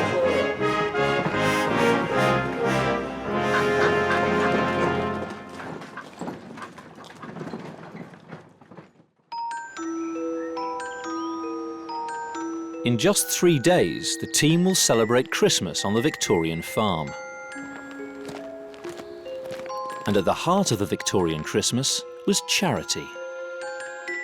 In the church, their landlord's son, Rupert Acton, shows Alex an example of this seasonal generosity. The charity that we had in Acton Scott is this one. Before the advent of the welfare state, private individuals would give money to charities and there would be a sum of money paid out to the poorest people in the village. So this is a common way then of just making sure that everyone knows that the poor have got a stock and they've got some charity being given to them every year. That's right. So what can we do then to recreate something of the sort of Victorian charity? Well, the records show that they were holding a party for the tenants and the servants. That's something that would, I'm sure, go down very well with the people in the parish. So you're happy to stomp up the cash for the location, certainly, some of the food? Yes. Yeah. If I go out and maybe get a Christmas tree? You're welcome to do that. In Victorian times, landlords would host a Christmas feast, but it was down to the tenants to do the hard work of preparing it. Time's short, so Ruth's drafted in food historian Ivan Day to help. First, the Christmas pudding, boiled in the washroom's copper.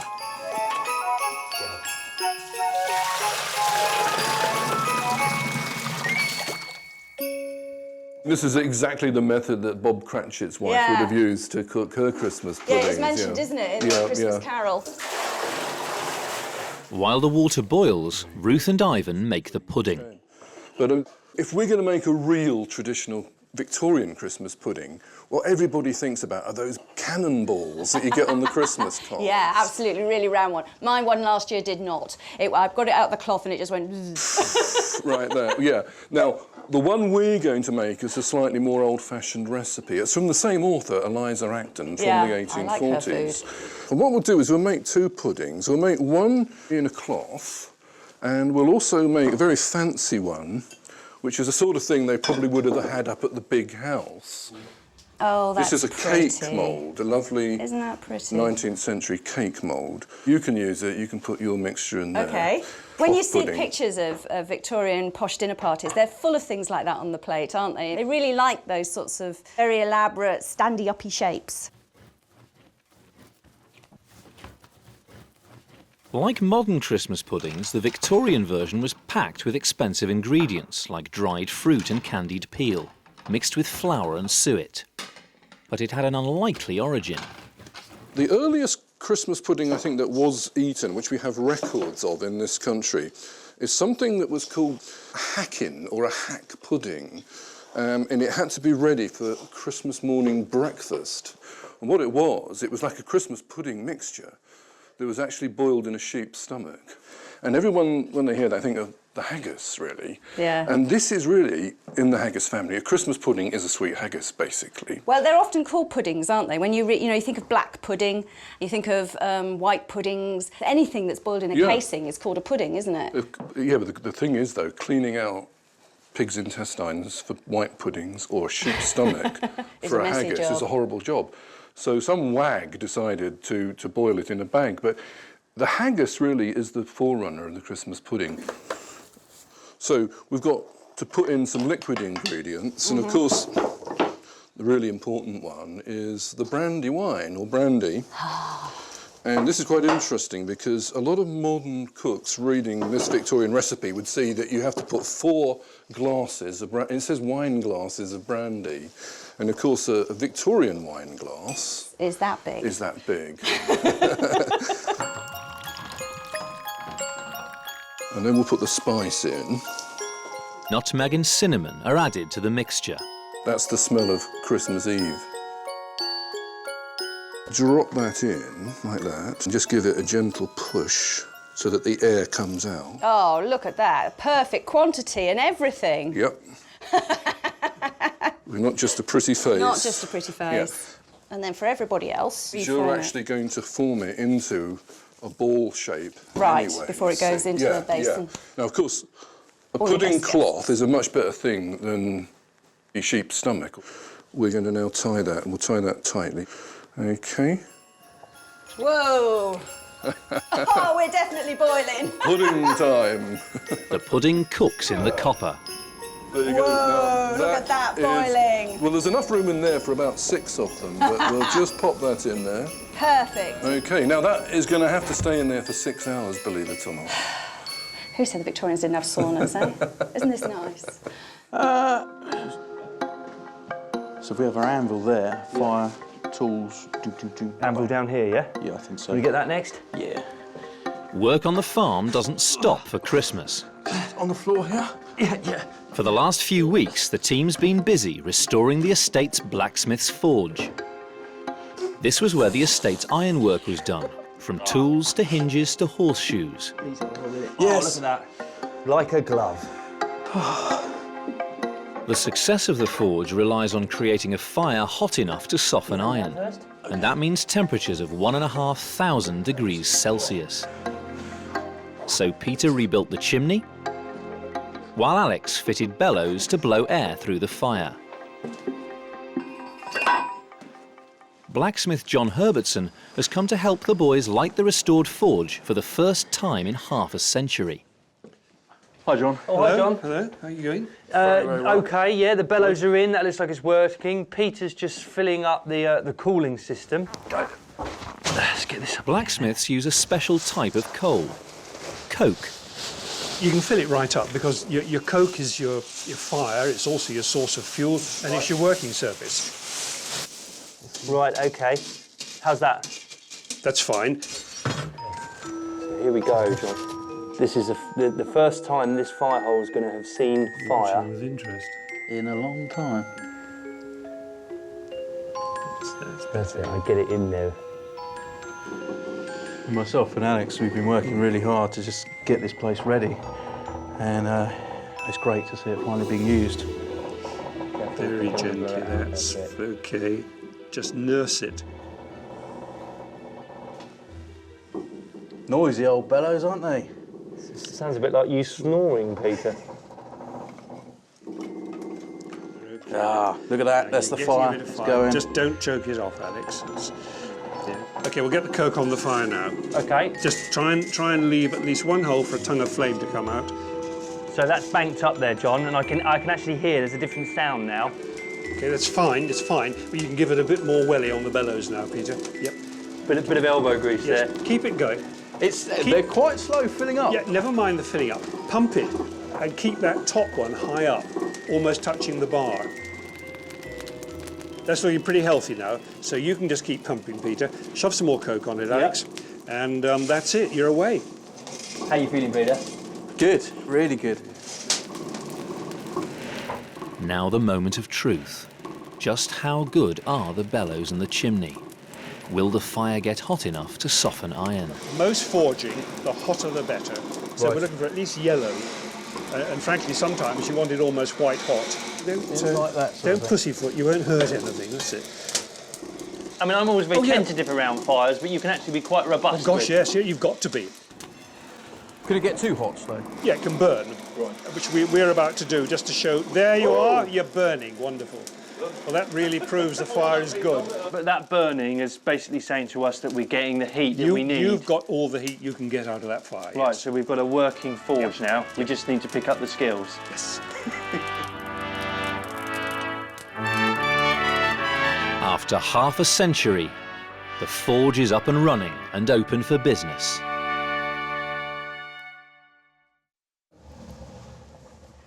Whoa! The Christmas pudding's been boiling for 6 hours. It's really like some infernal cauldron in there. So we'll just put it into there and we'll leave it, okay? Right, let that settle. And let it just firm up a bit before we actually put it onto a plate. Let's get the fancy moulded one out All right, okay. first. Well, yeah, I think you should do that one. I don't think I'm... Well, it's the most nerve-wracking business. Just turn it upside down and hope. So let's just see what happens. Da, da, da, da, da, da. And they don't just drop out usually, they No, take you a have little to bit shake. of persuading.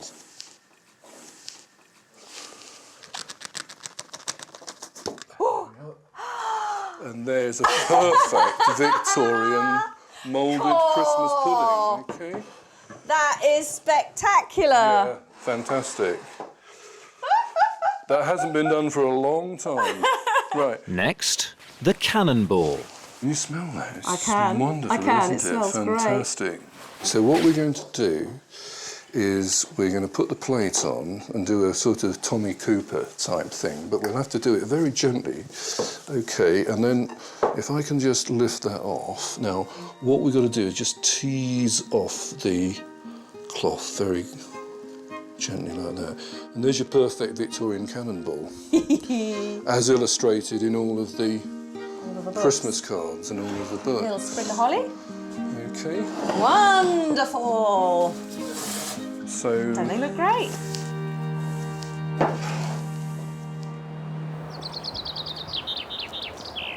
Head down. At the forge, the first customers arrived. The estate's shire horse, Clumper. Right, we ready to go? I'll get him tethered up. Clumper needs reshoeing, a job for a farrier. Tom Williamson is a farrier with over 40 years' experience. His first job is to remove Clumper's old shoes. You know, this building really was, if you like, the beating heart of the village. You know, so much would be going on here. In themselves, the crafts were so important to the village, but of course, at the same time, because everyone was coming here, it was also quite a gossipy place as well. So it really is a kind of an essential place in any Victorian village. Horses' hooves are like fingernails, growing up to 1 inch a month. And this new growth must be removed before fitting new shoes. So, Tom, to shoe or not to shoe, that is the question. Why do you have to shoe horses? The wagon that he pulls, the four-wheel wagon, weighs a ton before they put anything in it. The pressure and the friction on his feet would be tremendous, and he would soon wear them down and he would soon become lame. So to protect the foot from excessive wear, we put a shoe on. If they're not doing that much work, they really do not require shoeing. How's it looking? Fine. Heavy horses like Clumper must be reshod every 6 weeks with brand new custom-made shoes. Into the first bend. Goes cold quite quick. It's like the devil when it catches you in the eye. And I notice you're doing all these holes by eye. Yeah. Is that something you just get from experience? Hopefully.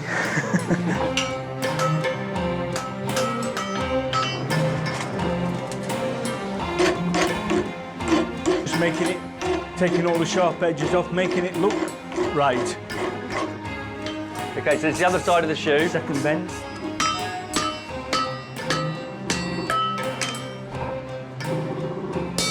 And now it's beginning to look like a shoe.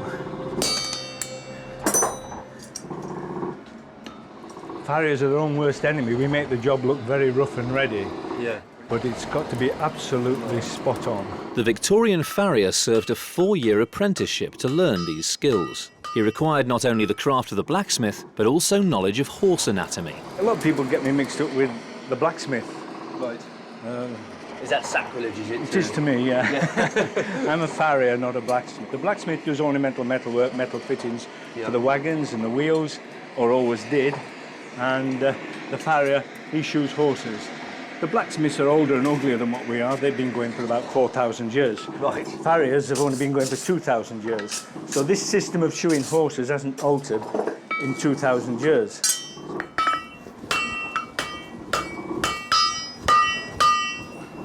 What do you think of our forge? How's it going so far? Is it all right? Great, yeah, it's going well.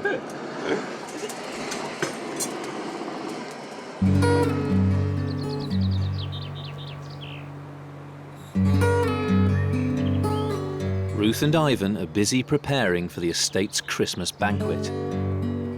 Next, the main dish, Christmas pie, packed with 4 birds, duck, chicken, partridge and pigeon. These are actually made on a huge scale, even being served in Windsor in 1857. A giant one carried by 4 footmen on a stretcher has been taken to Her Majesty's dining room. Really, in a household like this, of course, game is something that would not have been experienced very often, unless it was a gift of the landlord. OK, we've got a hell of a lot of meat to get into this. The 4 birds go into a pie mould lined with pastry and stuffing. OK, so what we've got here is 1 hen. So if we drop this guy in like that and just let him overhang. Next, the deboned goose. OK, so we've got 2 little breasts of pigeon, and let's go for a couple of little breasts of partridge. So that's the partridge. Nice. OK, so there we've got 4 birds, all inside each other. We've basically got the traditional Christmas pie, like that. OK. So when you slice the pie, you're going to get like rings, aren't you? We'll finish off with a little bit of bacon as a finishing flourish. Then the pie is decorated. Yeah, we're going to use this lovely, it's called a pie board, and it's for making little decorative leaves. Like that. OK, and then, kind of final mould, decoration is this sprig mould, which is in the form of a flower. Just push it in really hard like that, and then... It should, in a perfect world, just pop out. Hey! There it is. And it did! Okay. Oh, it's really pretty. Pop it on the top. So that's basically the Christmas pie. The pie is eaten cold, so once cooked, it'll be kept on the pantry's cold stone until Christmas.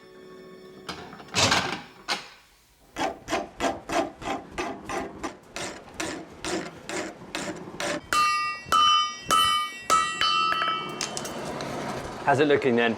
I think that's about it. Yep, ready to go? Clumper's new shoes are ready to be fitted. OK, we've got it just about ready. Not too hot. If I burn on too much, I'll scald the foot, so I've got to be a little bit careful. So you're burning on? Yeah.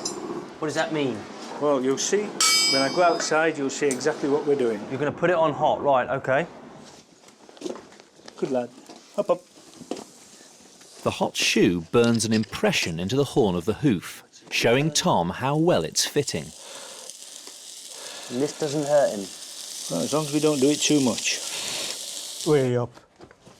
He's too tight at the heels. Yeah. He's not too bad at the toe, so we need to open him up at the heels there and there. OK? Yeah. So we're just going to just adjust that a little bit Just more. a little bit more. So you've got to work quick then, haven't you? Because all the while it's cooling. Cooling down, yeah. you can't afford to be casual. Shoe has got to be absolutely level. So working this quickly then, how many horses would a Victorian farrier shoe in a day? I should think he probably did at least 8 horses a day. 8 horses a day? Yeah. But they did it more of a production line.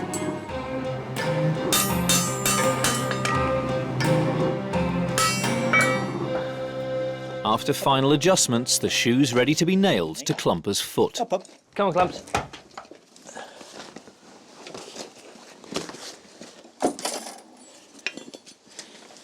OK. So you're going to put that into that horse's foot, are you? Yep. There's a right way and a wrong way to put them in. If you go in the wrong way, you'll know about it. You go towards the bone. Oh, steady. Get up. When done by a skilled farrier, the horse feels nothing. But there's little margin for error. Stand still. You stand there. Driving in a nail at the wrong angle can make a horse lame for life. As the nail comes through the foot, you have to rip it off pretty quick. That's a long piece of nail. Hammer goes on, wring it off. Ah! Stand still. Stand there. It's not a small man's game, this, then? Well, a small man, normally, they're very good at this, actually. They don't get so much back trouble in a small man. Right. Stand there, Clumper. And now we can see the amount of growth we've had from one set of shoeing to another, so you can see where the old nail holes are in comparison to the new ones. So that's roughly sort of 6 weeks' growth, then, there? OK, so we better finish him off. Oi! Clumper. Come up. Step on. So you just run your hand across. Yeah, make sure it's all nice and smooth. And drop him. Drop him down. Well, there we go, fella. How many did you say they did a day? 8 a day? They'd probably do a few before breakfast, so.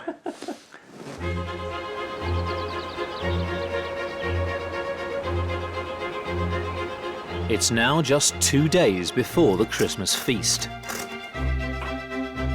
Oh, it smells absolutely delicious. Ruth and Ivan have already done some food preparation, but there's still plenty more cooking to do, as well as the hall to decorate. Alex is scouring the estate to find a Christmas tree. This is the full complement of the woodman's tools, short of a billhook.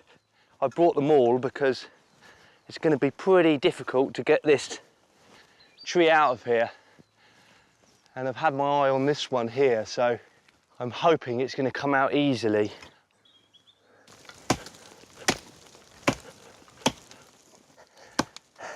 It was actually Prince Albert, the consort of Queen Victoria herself, who was responsible for introducing the Christmas tree to these shores. And he imported, in the 1840s, trees from Coburg, his native country, to the part of Germany. And in fact, Dickens even refers to Christmas trees as being a German toy that the upper classes were indulging themselves with.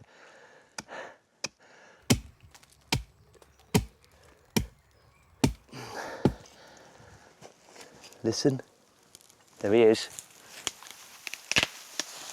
Beauty. And there we have our Victorian Christmas tree. As well as the Christmas tree, the Victorian age saw the birth of another institution, Christmas cards.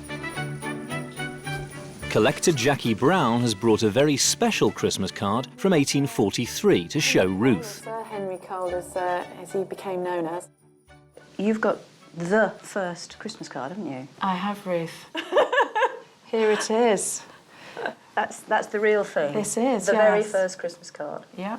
That's quite impressive, isn't it? It was all sparked by an idea by Henry Cole, who became Sir Henry Cole, and he was one of the leading entrepreneurs of the Victorian age, and kind of finding himself a bit pushed for time to do his normal habit of writing letters to all his friends and and family at Christmas time, he called in an artist friend of his, John Horsley, and said, could you come up with a good image that we could use, which is this. And it's really interesting, and there's no religious imagery there at all, is there? It's all about, like, there's the ivy decorating the whole area. You've got people sitting down to a big Christmas dinner, drinking loads, eating loads. There's a Christmas pud and lots of wine. And then, what are these images of... It's feeding and clothing the poor and needy. Right, Really. so charity, family, feasting, decking the halls, not a lot of God. No, and it caused real problems with the Puritans of the age, because they took exception to this imbibing of alcohol. And actually, for that reason, there are in fact only 10 left in the world. The Puritans went around destroying them, saying that they were bringing down society. Not the true spirit of Christmas, as people would still say. Despite the protests, the Christmas card industry boomed. By 1877, in Britain, 4.5 million were being sent every year.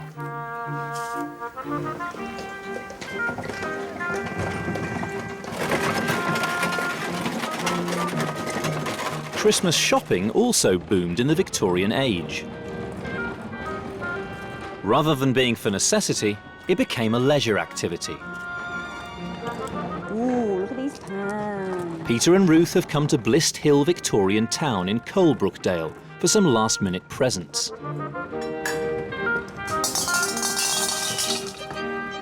This is the age of the beginning of the department store.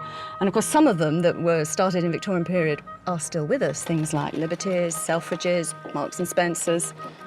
This is when they begin, with this great explosion of commercial goods. A speaking picture book. These sorts of really, really beautiful Victorian toys are popping up all over the place at this time in history. There was a great explosion in the amount of toys commercially available to the Victorian purchaser. But only the Victorian purchaser with money, quite a bit of money. These sorts of things were really quite expensive, upper middle class toys. Nobody working on a farm could possibly afford to buy these for their children. This is real nose pressed against the glass thing. While Ruth window shops, Peter heads to the town's foundry to buy more fuel for the forge. Here, 3 centuries ago, the extraction of iron from its ore using coke rather than charcoal was perfected.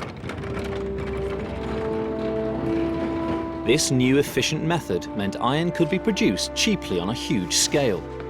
Cast iron was the plastic of the age, kick-starting the Industrial Revolution. John Challen runs the Blist Hill furnace that still operates today. What can I do for you? I'm looking for coke, actually. You're looking at what I've got, aren't you? Excuse my ignorance. What exactly is coke? It's basically roasted coal. Right. So you get your coal. What you're doing is driving off all the unpleasant bits, all the oily stuff and the tars and everything, and you're left with almost what is pure carbon. Coke had the advantage of burning hotter than normal coal. Quite boring-looking stuff, but now I've had an impact. This is almost the start of our carbon footprint as we... Yeah. It's the birth of the Industrial Revolution. It's also the birth of the problems we have now. It's one of them paradoxes, because if you hadn't have done it, there wouldn't have been the volumes of iron around to build your railways, bring the world closer together, you know, ocean-going ships, all that sort of thing. All needed vast quantities of iron, which you wouldn't have got if you were literally growing your fuel on trees.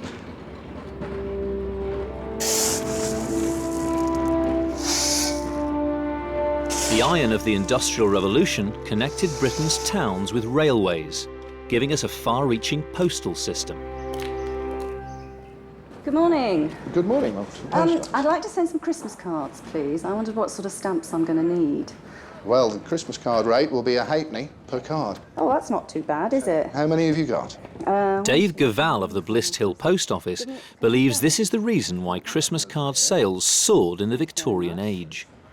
1, 2, It's really quite cheap, isn't 3, it? 4, 5. Yes, it is cheap because in 1870 the new postal rate was introduced, which meant now that you could send Christmas cards for the price of a postcard, which was a halfpenny. Prior to that, it would have been costing you a penny.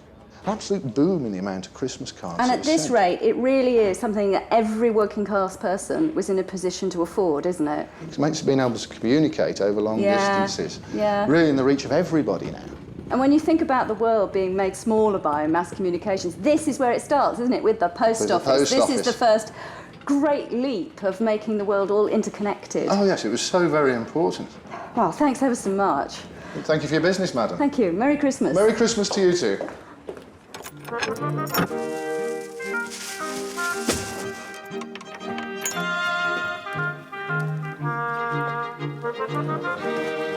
Take me home, Ruth.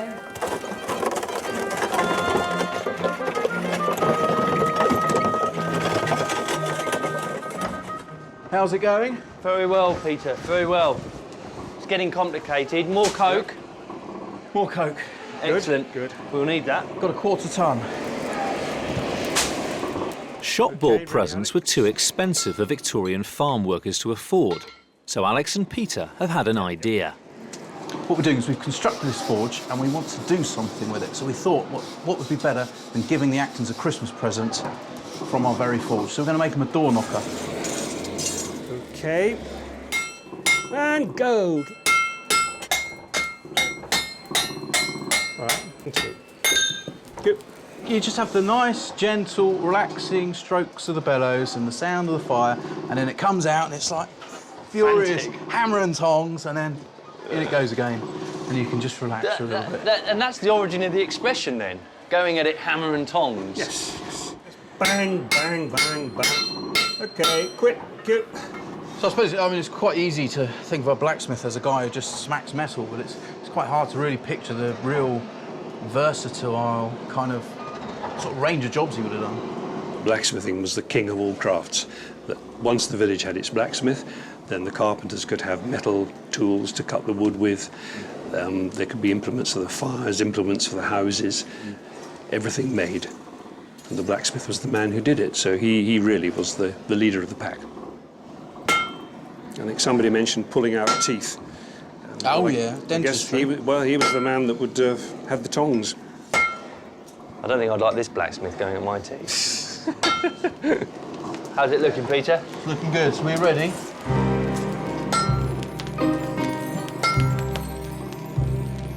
Next, the critical moment. Joining together the two main parts. Peter's got just one chance to get it right. In like that? Get it in, shove it in. Okay, now start snapping it or bending it. Keep it in, don't let it pop out. That's it now. Lovely. Hit it. Oh! Right, wait. Get it. Have you got it? Yeah. Right, just drop it in. Drama in the forge.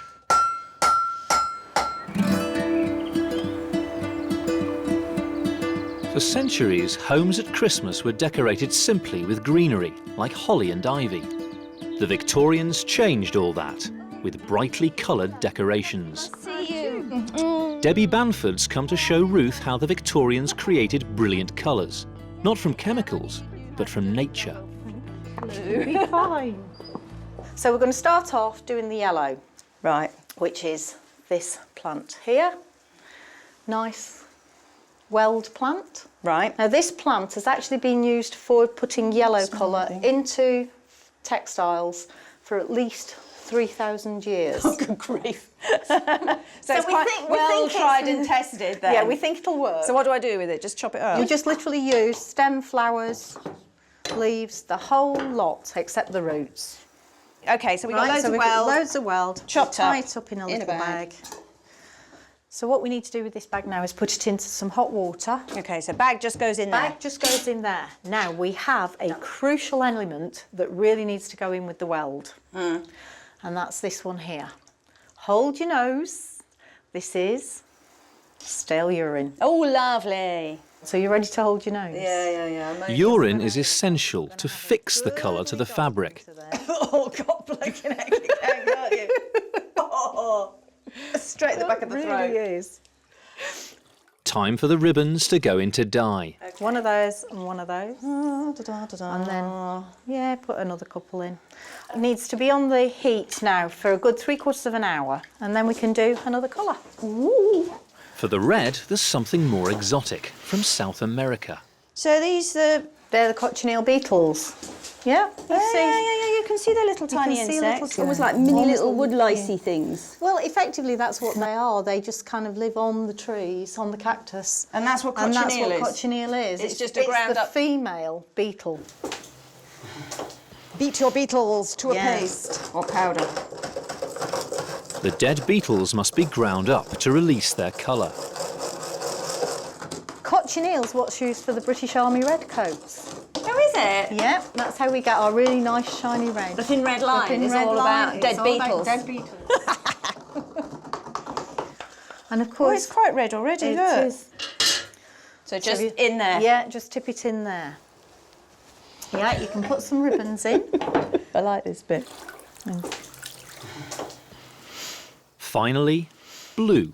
It's from an Indian plant called Indigofera, and it comes in lump form, and we crush it up and mix it with stale urine and let it ferment nicely for a while. Everything's with stale urine. It's a crucial commodity.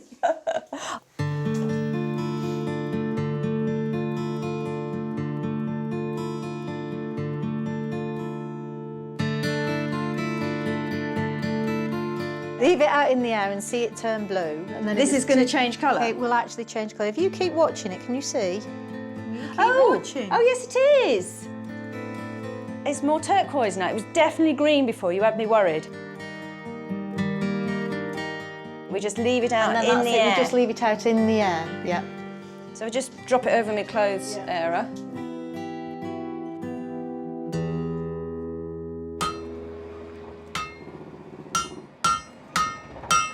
Compressing a 4-year blacksmith apprenticeship into an afternoon is proving a challenge for Alex and Peter.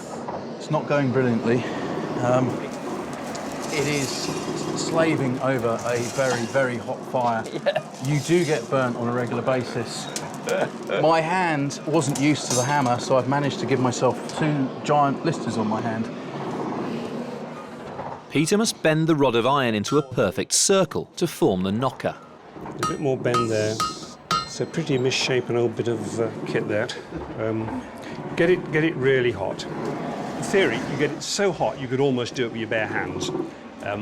There's a good reason for not doing it with your bare hands, but use a hammer instead. The sort of consistency it would almost be soft enough, yes. Don't spoil it. OK. Now the moment of truth. Time to assemble the knocker. So this is going to be the real test now, this one. This is the difficult bit, that's why I'm not doing it. I have full trust in our man. Baptism of fire, yep. Why not? Just whip that out. That's fine. There we are, OK. So. That's it. OK, let's turn it up now onto that side and start encouraging that thing to go through. Let's see, is that going through? Yes. Tense moments here. Slightly off. It has a certain charming asymmetry, which I can't quite put my finger on. But short of taking it apart. Yeah, there's very little we can do. Very little we can do about it. It is a Christmas present. They'll probably have had sherry. I reckon that'll look pretty straight to them on the day.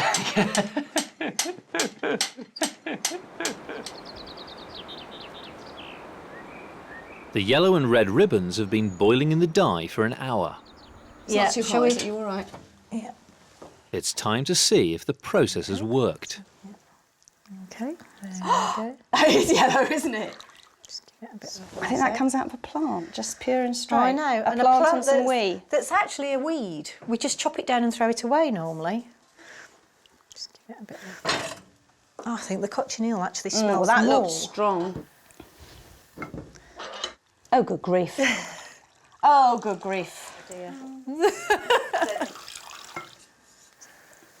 That's quite a colour, isn't it? That's the colour of Christmas, that is.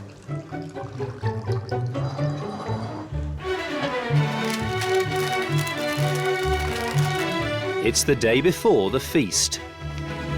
The farmers are busy with last-minute preparations. The presents are wrapped using Ruth's coloured ribbons. And the cooking's well in hand. Here we go.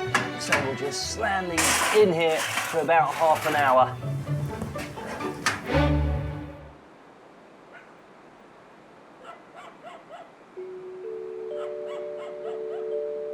Tomorrow's feast will take place here in the village hall.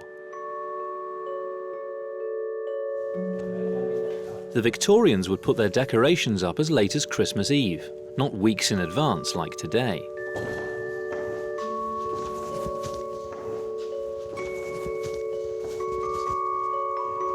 Alex's Christmas tree is in place, and Peter's decorating it with sweets and candles. Big tree. Big decorations. I think we're going to struggle to get a star on top of this. Although Alex has volunteered.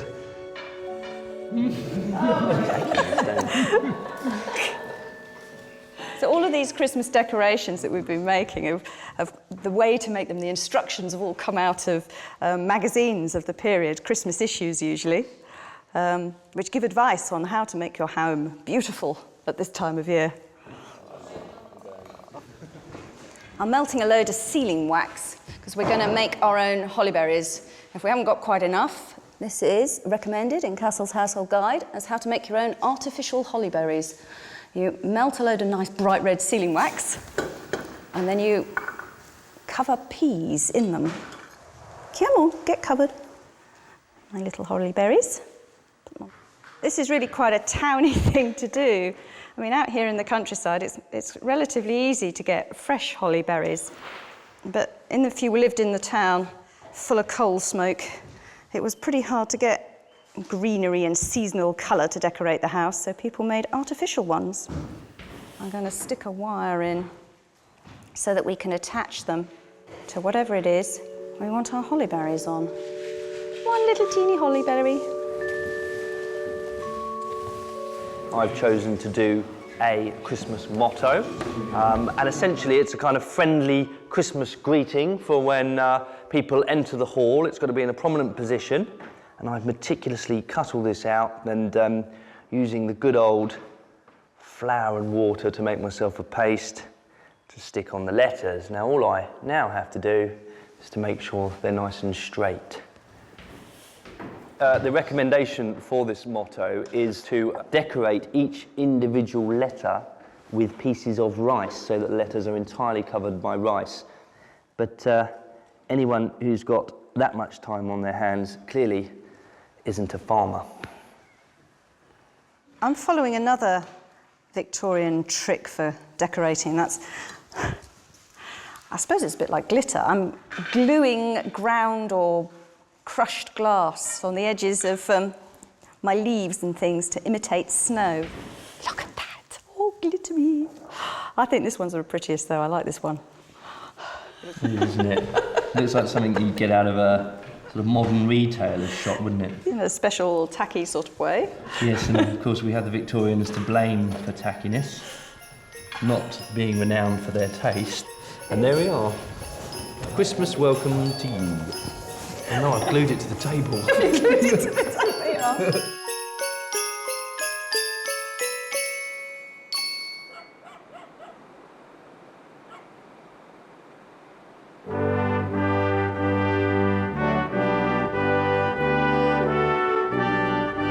The big days finally arrived. But even at Christmas, the Victorian farmer was up at the crack of dawn to tend to his animals.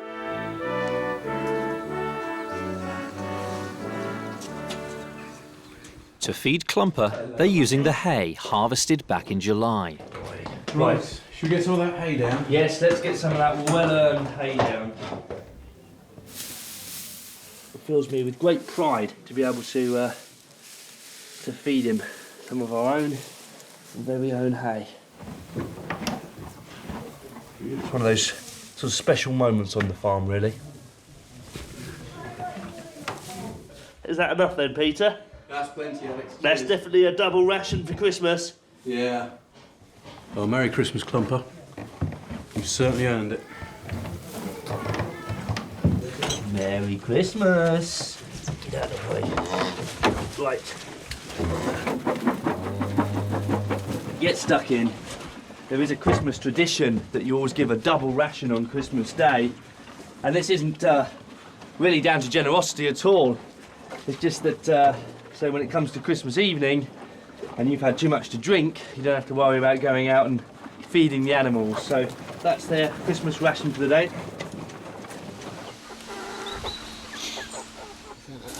Come on then. Chip, chip, chip, chip, chip, chip, chip, chip, chip, chip. Let's spread some grain out on the floor so that they're going to spend their day pecking happily.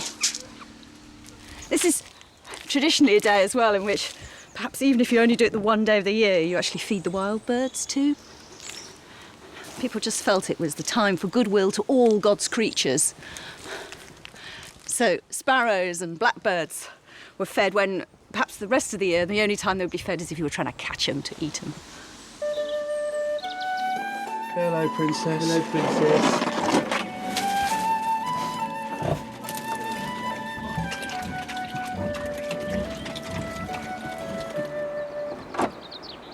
One of Britain's leading experts in folklore, Professor Ronald Houghton, has come to the farm to celebrate Christmas. Here's a health unto Snowdrop and to her great horn, pray God. He's joining the people of Acton Scott in the stables for an ancient tradition. All over Europe, from the beginning of time, people have blessed their homes and their farms at midwinter to bring them luck for the coming year. Drink unto thee, with a wassailing bowl, we'll drink unto thee. And here's unto And the southern English way of doing this is called wassailing, and it simply means singing to and drinking to your farm produce. So if you're a fruit grower, you sing to your apple trees. If you're a cereal farmer, you sing to your cornfields. And if you raise livestock, you sing to them. Drink unto thee, with a wassailing bowl, we'll drink unto thee. Drink unto thee, with a wassailing bowl, we'll drink unto thee. Before the Christmas feast, Alex, Peter and Ruth have been invited to Acton Scott Hall for drinks with the Acton family, as thanks for their work on the estate. Shame they've got a fire going in there. Ah! Welcome. Hello, Mr. Acton. Hello, Mr. Acton. Merry Christmas. Merry Christmas, Mr. Acton. Merry Christmas, Mr. Acton.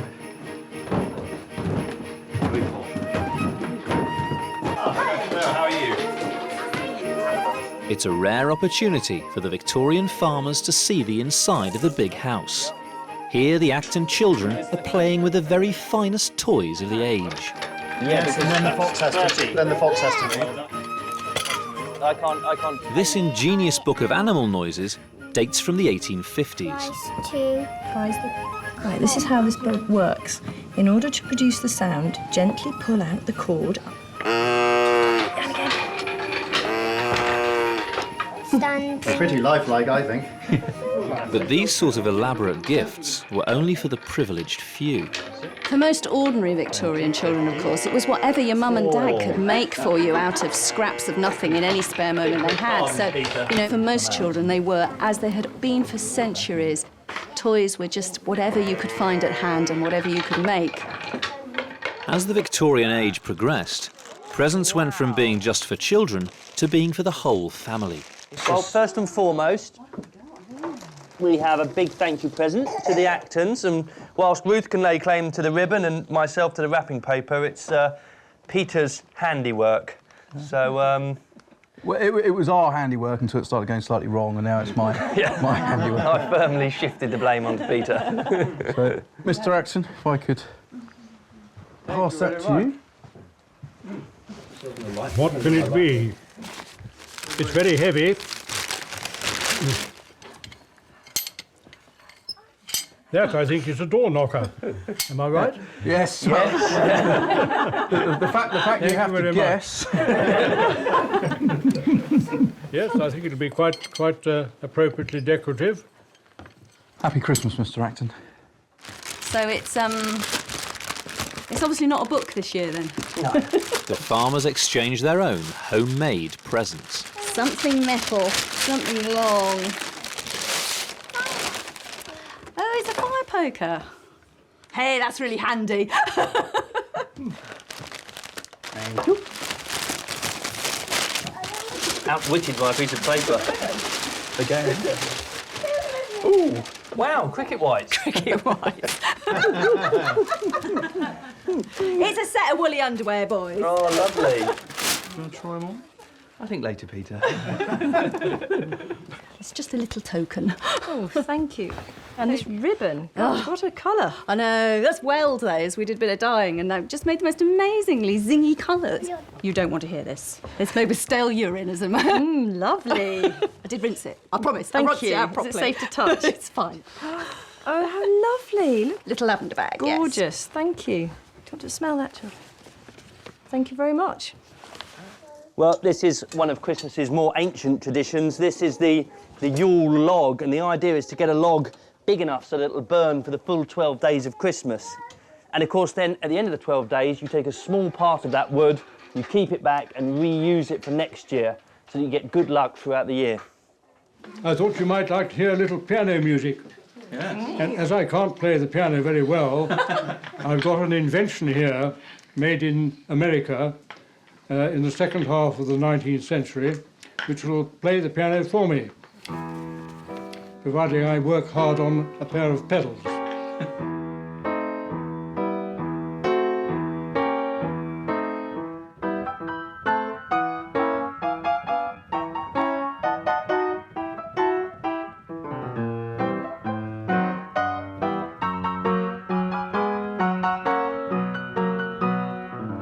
I've got a small present for you all. My great-grandmother wrote in her diary in 1883 that she took all the children oranges. So I've got some oranges for you here now. Sophie, would you like one? Yes, and providing some well-earned vitamin C, I think. Thank you very much. Farm labourers. So I suppose it would have been quite an exotic fruit. It's hard to think of it as a sort of special thing these days, isn't it? We're all so used to oranges. But I expect, you know, many Victorian people saw one a year. Yeah. Delicious. Mine's wrapped in the wee ribbon. Yes, you appear to have drawn the short straw there, Peter.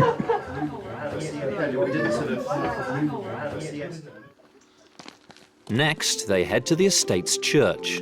Here, they're joined by the people of Acton Scott for a carol service, with a difference. One shepherd's washed, one shepherd's washed, one shepherd's washed, their flocks by night, all singing till on the ground. John Kirkpatrick and his band are performing carols with familiar words, but unfamiliar tunes.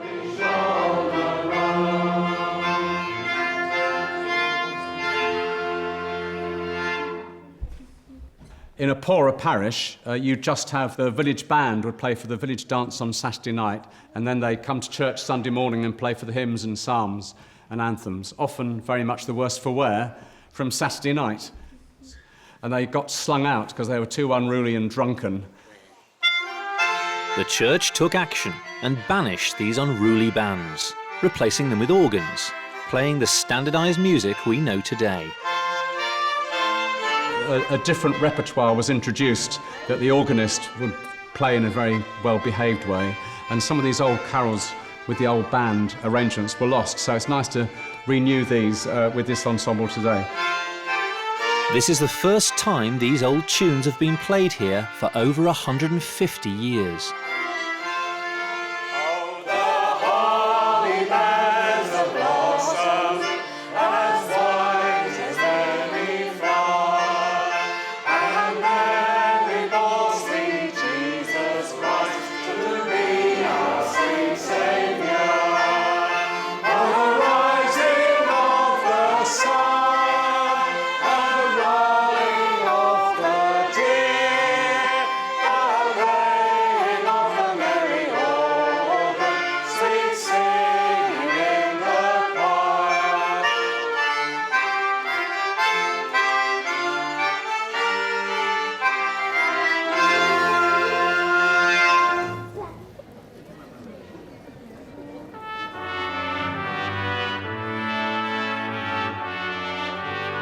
Finally, after weeks of preparation, it's time for the feast. At the village hall, Mr. Acton and his sons, Francis and Rupert, greet their tenants. What you're seeing here is the Victorian version of something thousands of years old. The lord of the manor, the owner of the land, feasting his tenants at Christmas. Merry Christmas, Tom. Nice to see you. The ancient Romans did this. It happened all through the Middle Ages. And this is the very last generation in which it's going to happen. Merry Christmas, Peter. And what's more, the charity goes beyond this table, because the really poor people will get presents in their houses of food or money at this time. But only the respectable actually get to eat with the Lord. As is... Welcome, friends and neighbours, to this Christmas dinner.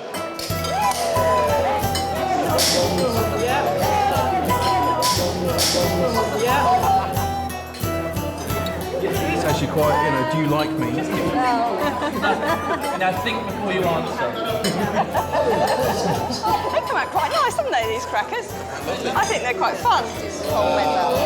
The culmination of weeks of work finally arrives with the serving of the food. That is beautifully decorated, it really is. The centrepiece is the Christmas pie.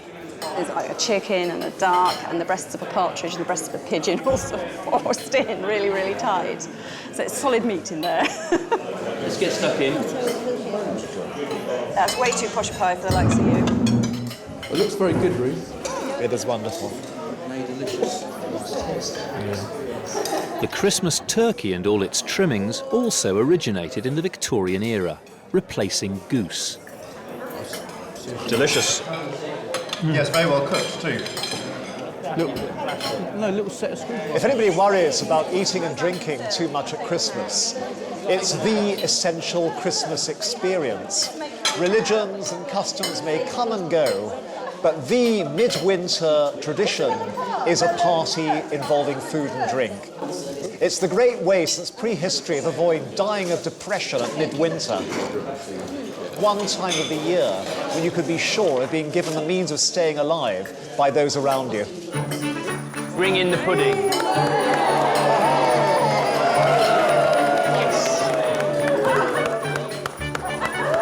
The leaning pudding of pizza. Oh, look at that. I'm really pleased. They turned out so nice. They look really good on the table, don't they? They do. They look fantastic. Thank you. Ooh, look how moist. Well done, I Ruth. hope it tastes all right. Wonderful.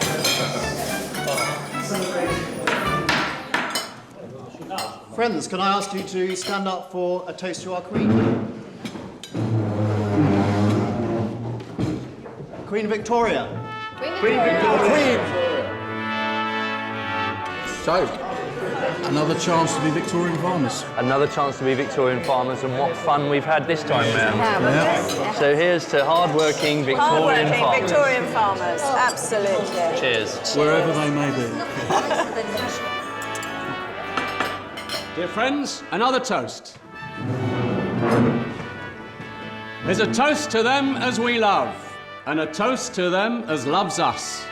And here's to them who loves them, who loves those, who loves those, who loves them that loves us. A toast.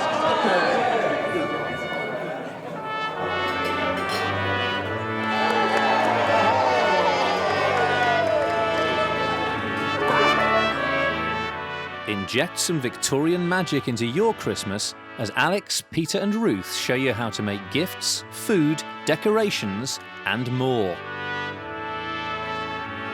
Go to bbc.co.uk/Victorian Christmas.